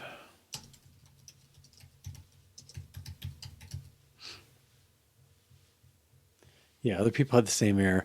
I'm not sure what's up there. I did use the default. They give you this way. Here's assets. If you just specify the one asset, it's supposed to generate the others, but maybe it doesn't do it for every possible device or something. I'm not too worried, but yeah, okay. All right. So what's next? Well, I think we have another problem on Open Database. It's really Open Database configuration, and this one is really Configure Database. I want to fix that menu item and then get into it. Now this database configuration to open, that's really hard to read. It would benefit from the same thing we just did. All right. Well, welcome, Null Sprite. Okay. So let's fix the menu first. I guess if we look for open database as text. Whoops. So what we're working on is a tool that's supposed to be kind of quickly let you sort and reorganize data. And there's some issues in the database, the connection to a database. It works fine with the text file. If you configure the database, it works, but there's some issues configuring it. Okay, so open database menu. All right, let's just change this. All right, this is where it's paying off, I think, to use the assets. Okay, yeah.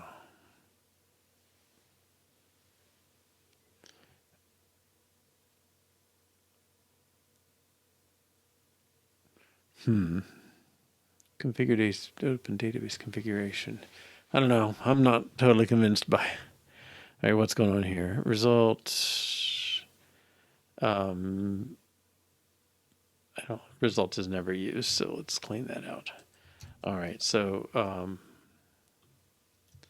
remove did code, update menu, name.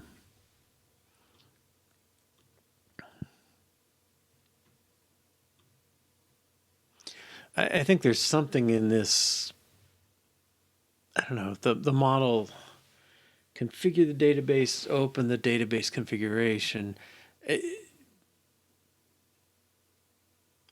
How many configurations? You could have multiple configurations for the same database. So that makes it seem reasonable, I guess. But it's a little awkward. Configure database. How about create database configuration, open database configuration?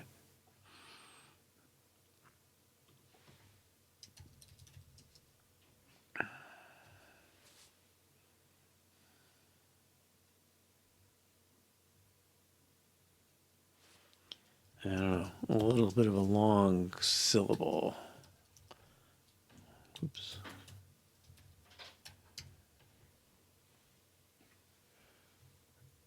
Yeah, it's hard to know what's up with that. If it's really only a simulator error, I'm not as worried about it because I really don't want to go through the hassle of creating all those extra images. Although the hassle is go to a website, plug in my thing, and it spits out a directory. But just it's annoying. Create database configuration, open database configuration, and then let's find this. I'm going to change the order to create should come before open. All right.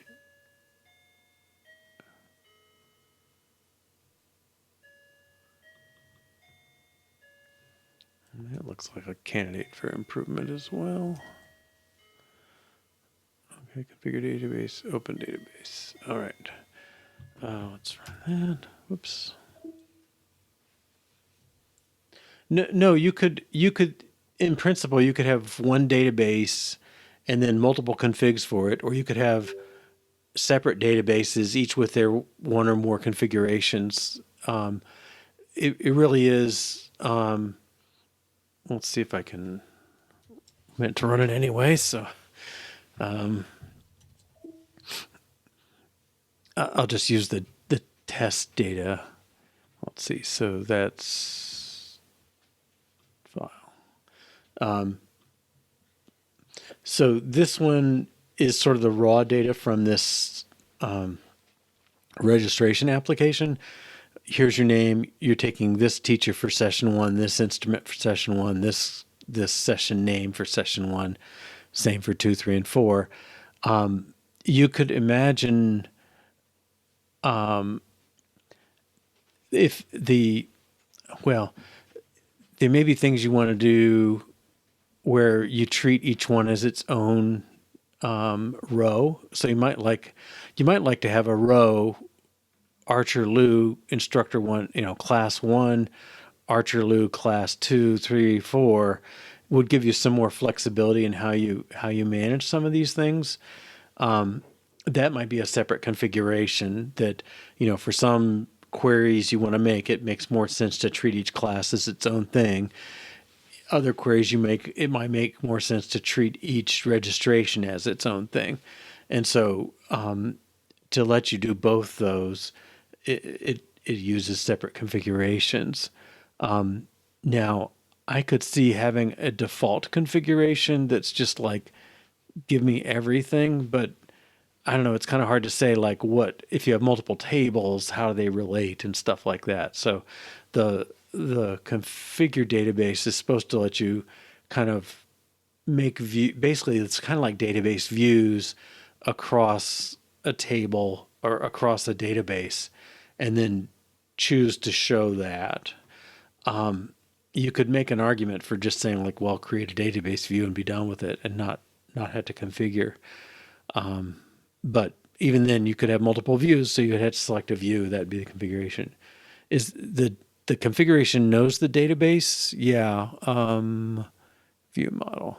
So it does keep track of it. It writes it out into the configuration file is basically this thing. So it knows the database name. This is just a version for the format that it's writing this in. I left a future expansion maybe. But it knows the name. It knows the table names you care about. What do you want to call those table names? Which columns do you want? And how do you want to join things together? Or which ones are joined maybe. I don't know if it's the full enough model for everything, but it's enough to do the basic stuff we've been doing. Now, I do think there's probably a way to fold some of this together, or yeah, I mean, I definitely think this end of things has room for improvement. But I think we'll push through where we are and then go forward, deciding how much to do. But I think back to this, can't open an existing configuration. Yeah, but we also want to say, well, select configurations to open rather than typing their name. So I think that's wrong. It can't open, this really is, whoops, stop. Open a configuration is opening one that exists. So that is not a true statement. Okay, so here we could select their thing. There appears to be an error making the list of tables. Only one is shown. Okay, so that's back to this create. Got it in a different order. All right, it's definitely throwing me off. All right, so the problem is if I hit add, well, a problem is if I hit add table, I'm not getting anything. If I add join, I do. Okay, so the add table, let's say add table doesn't work. That's probably short and sweet. In the list of tables, I don't think it's supposed to list them all in the first place. Now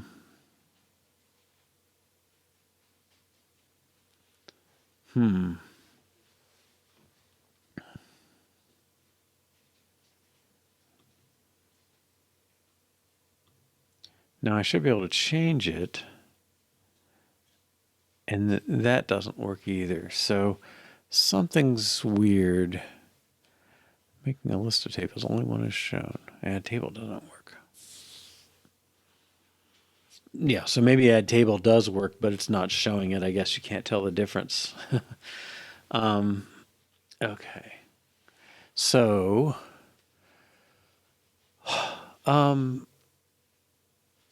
well, I'm not super fond of what I've got going here for user interface. It seemed to me like I wanted to be able to add tables or joins and just have all those buttons available, top or bottom.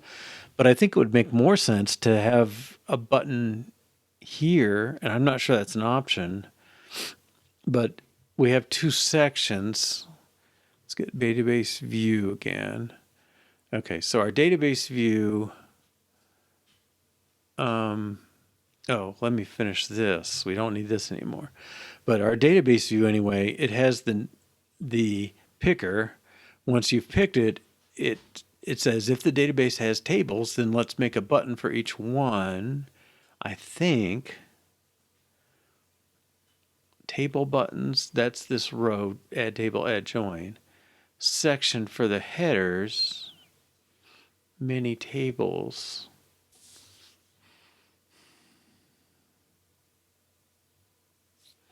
Now I think I can put a button down here, button, add table. We'll work on the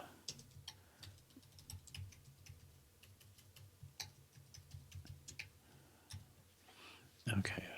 I think that's how sections work, that it takes rows where it has them and it puts items in where it doesn't. We'll see if I'm right there. Okay, so this is create. Okay, yeah, so I can have the row. And I don't know, it would be nice if that were centered. Maybe.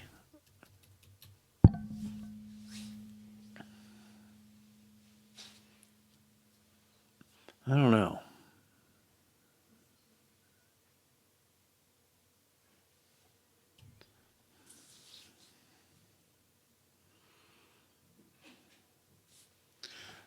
Well, okay. I feel like I'm juggling things. Let's do this first. We have this thing, this constructor, we don't need anymore. That should break table something. Database view. Well, okay. Breaks our preview. Okay. But should break something else. Table controller. Okay, he no longer needs to pass in a model.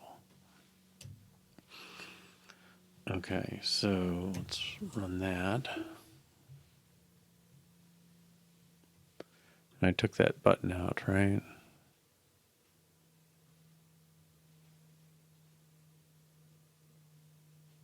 Yes. Okay, so create configuration.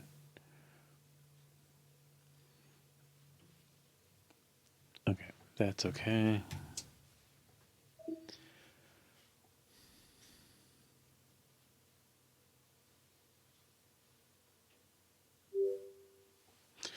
I have such temptation to refactor and fix the UI and fix the problem. You know, they're really separate things, and I should treat them separately. So, okay, so we did some reorganized menus, and we removed unnecessary initializer from database view. Okay.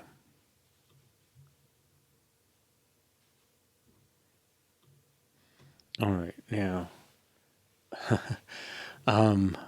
So which one am I going to do? I think I want to get these buttons straightened out. All right, so table buttons. All right, this is a button. Okay, this is the add table, and it does the action.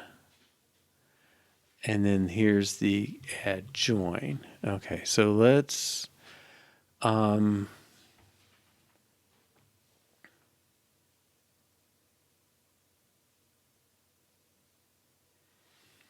well, should I just do this? Let's do that. Okay, I think we'll critique the refactoring side of it later. All right, so how do you add a table? Well, you click add table.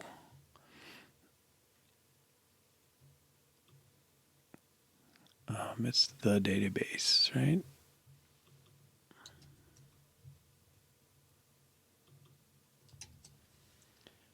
Add table, and this is styling.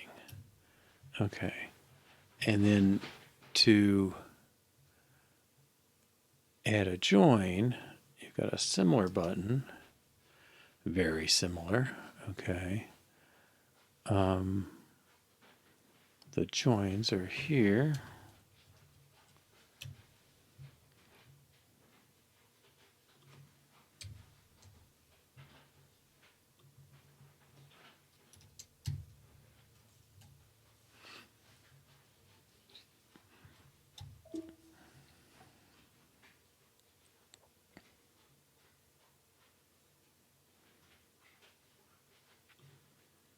Okay, so this lets you add table, add join, and I'm going to take those other things out. All right, so the table buttons goes away and goes away.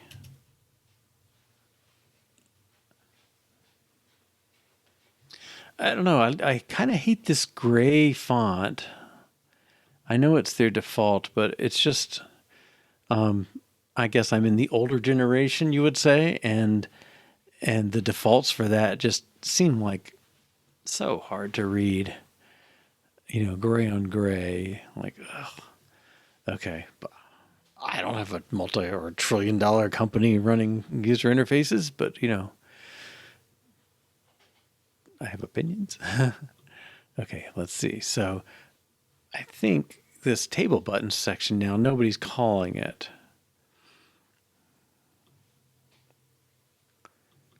Well, what do I know? It's not called there. It's not called there. Okay, so yeah, nobody's calling this anymore. Did I go too far? Okay, let's run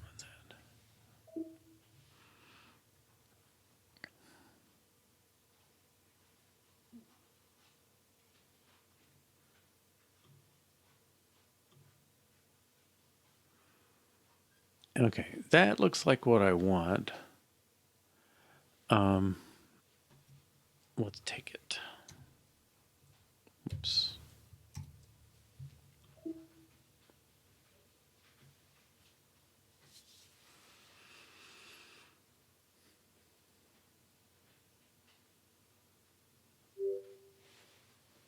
So I don't know. I'm putting off the inevitable, I guess, but I do think the look is a little better. All right, so put buttons for add table or add join in the corresponding section only.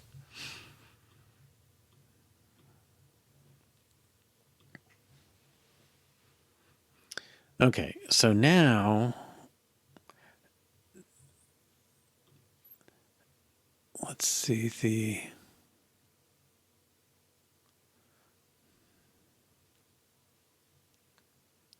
okay, so here's the tables, active tables, the database is active tables, and we're doing add table. Now, active tables.append, assess joins.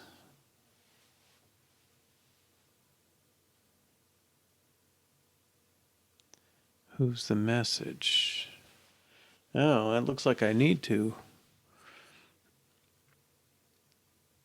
watch that database message because it could be a join message.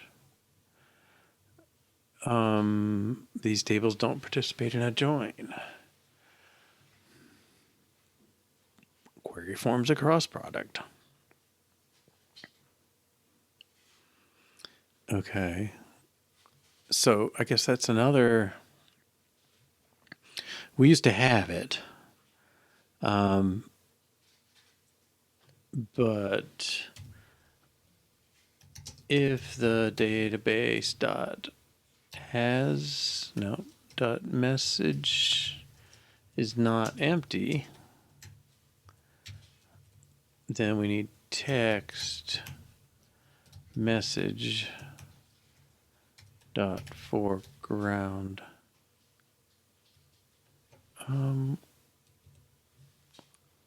Foreground color, yeah.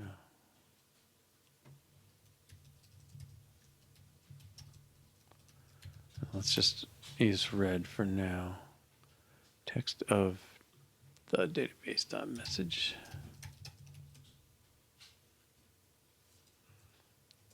And this is it literal?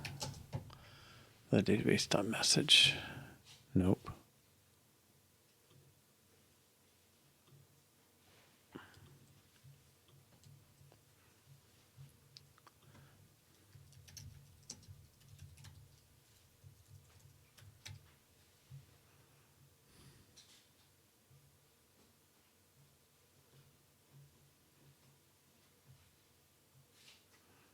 verbatim.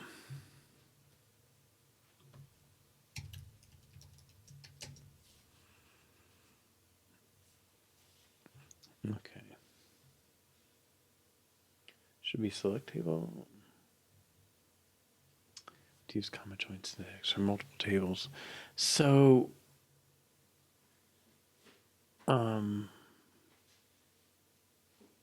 select table instead of add.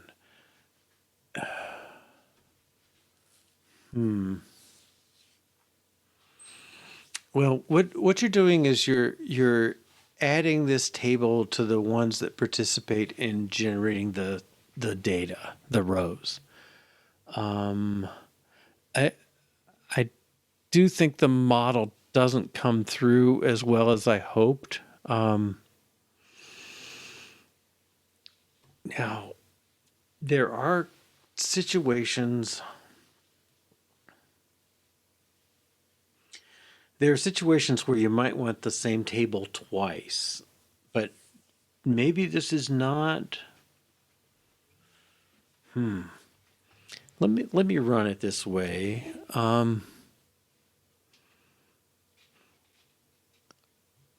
Oh, is okay.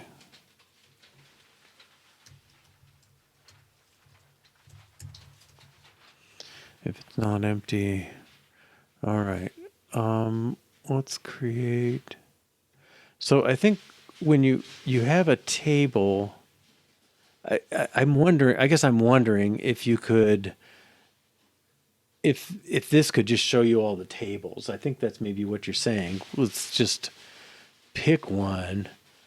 I mean, I could let you include it or not, and just mark a flag like we do here for the columns. I'm not sure.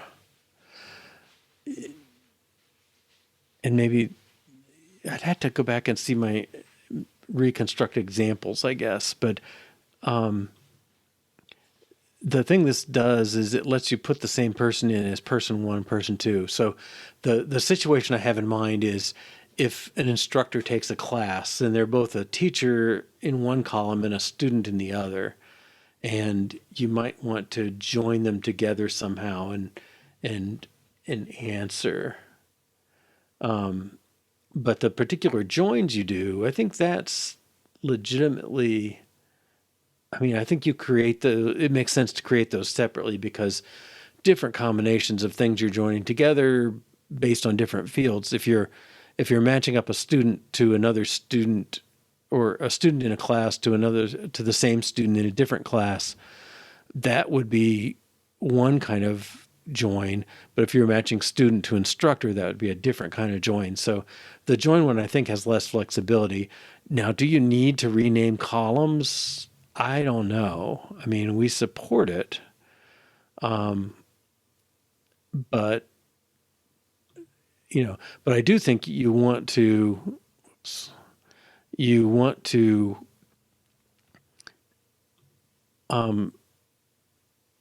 select. Oh, this is even more interesting. This is showing that it knows two things. Whoops. Okay. You do need to be able to show these because you might not want, there's no reason to show IDs and instructor FKs. Those are generated things from the database side. So they're not really something you want to show. But I do think it's a little awkward. Okay, but the interesting thing I got from that was, hey, these tables don't participate in joins. It knows there's two tables, but it's not showing two tables here. So I've got an update issue, not a data representation issue, I think. But do I need the same table multiple times in general?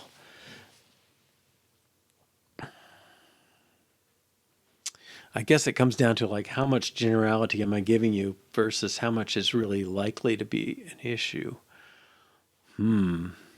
Okay. Let's see. So we haven't changed this stuff.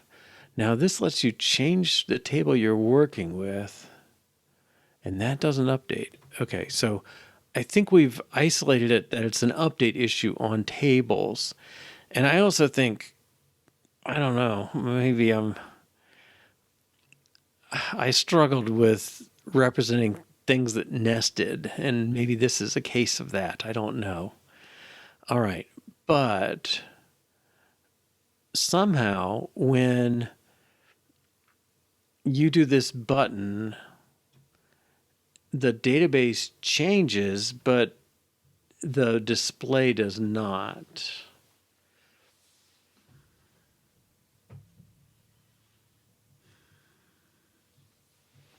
Yeah, it seems like we could rework this configure database noticeably.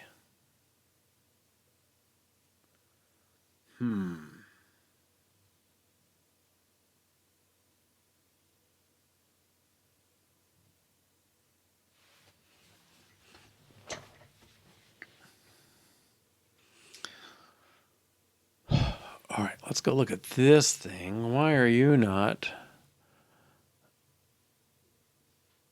Okay. Many tables is a view. All right, let's go back here.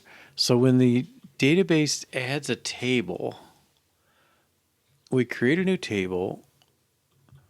This is the notification that maybe is not doing something right. ActiveTables.append. All right, active table should be published. Is it published? Yes. Cancellables should not need to be. Database is...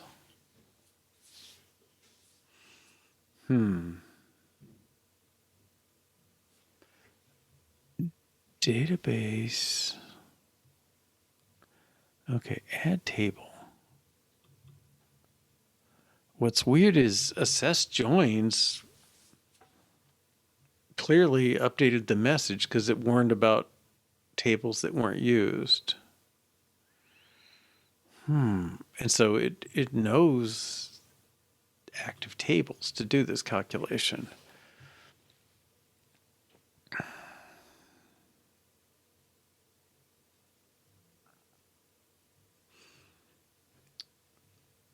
All right. Why new table? Self will send a change. I don't even know why I have to do that, really. Active tables will change, and then it does change, and it's bindable. Okay, well, this may be the place.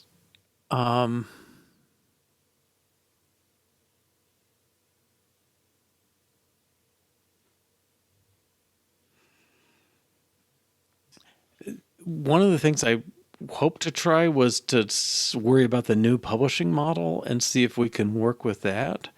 Maybe there's something to that. But what I see is, I mean, active tables is affected by add table. It clearly updates and it clearly is published. Now, the thing is, this is what I was talking about, a two-level model. That's its own thing, and we have to look at that. Now, when this may be one where I would be better off with structs and letting my tables just be tables. But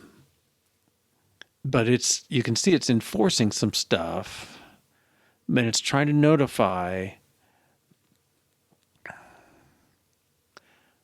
I think that's what I want to do. Boy, he really is in there. Duplicate table checker.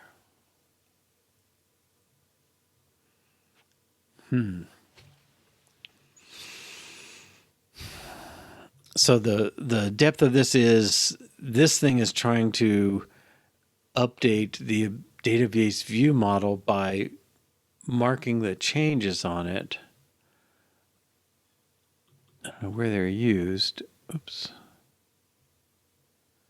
Append says I'm gonna send object will change, and then it does something that should do it. But maybe database view model is not listening to those changes correctly. I don't know. I think it's definitely not something I'm going to solve in 5 minutes. But I think the thing to try, knowing more than I used to anyway, I feel like this active tables model, the bulk of it, well, I don't know. There's a lot here.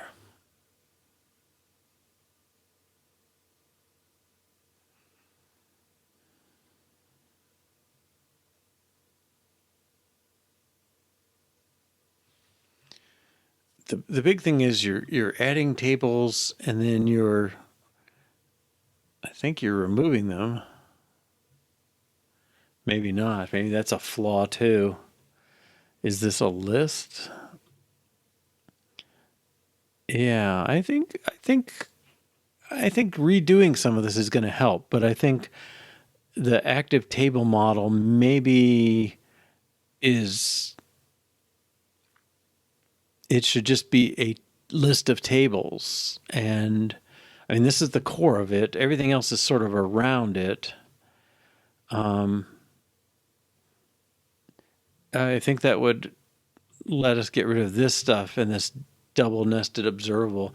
But somehow I've got to look at, I mean, I think it's broadcasting that it's changing, but something on the observable model is not listening for that.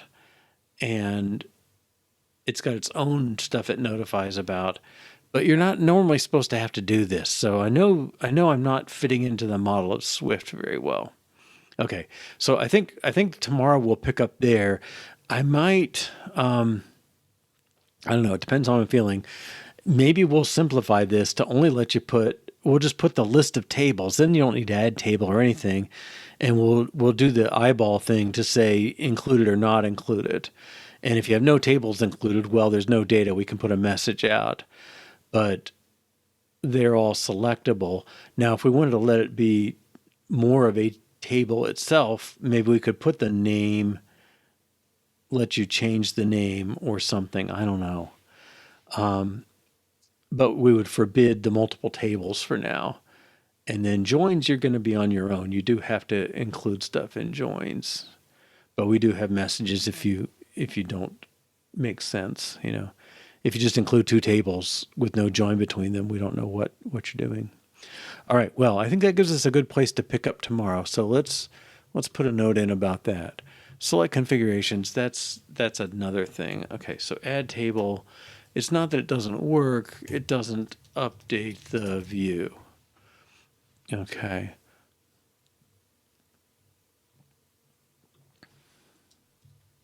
That's kind of the same thing. And then we still have this. Okay. So we may need to make database view monitor the tables. Oh, what are they called? Active tables? Active tables. Or make that a struct. Okay. We may just have list of tables, let you select the active ones. Okay. And just like you select the active fields, and gosh, again, it feels harder than it needs to be. Maybe we do a hierarchical table using Swift UI's table. Okay, because it will let us put a row for the table and then indent it or put a little opener thing or something and include the children, which is the fields. Okay. So I think we'll explore some of what we want to do. All right. Let's see. Yeah. So John Reed's back on Twitch. He's trying to work out proper UI testing with Swift UI, which we punted on quite a bit with the kaleidoscope, and I've definitely punted on it a bit here. It's a worthy thing to undertake. I'm probably guilty of letting too much stuff bubble into the UI side, and I'm sure John's approach would slap my hands a little bit. But yeah, I think he broadcasted Sunday. I think Sunday morning this time. So yeah, if he gets another session in next weekend, maybe we'll see where he goes with this. All right. But anyway, we've got somewhere to go tomorrow, which is to work on a better configuration page for this thing. Even if it reworks the model completely, I'm fine with that. The other thing we might do is maybe try at model, the new model stuff. Okay, so we got a list. All right, well, thanks for joining. I hope I can catch you tomorrow some other time. And have a good evening. So tomorrow, 2 to 4:30 Eastern, 7 to 9:30 p.m. UTC, and catch you from there. Bye-bye.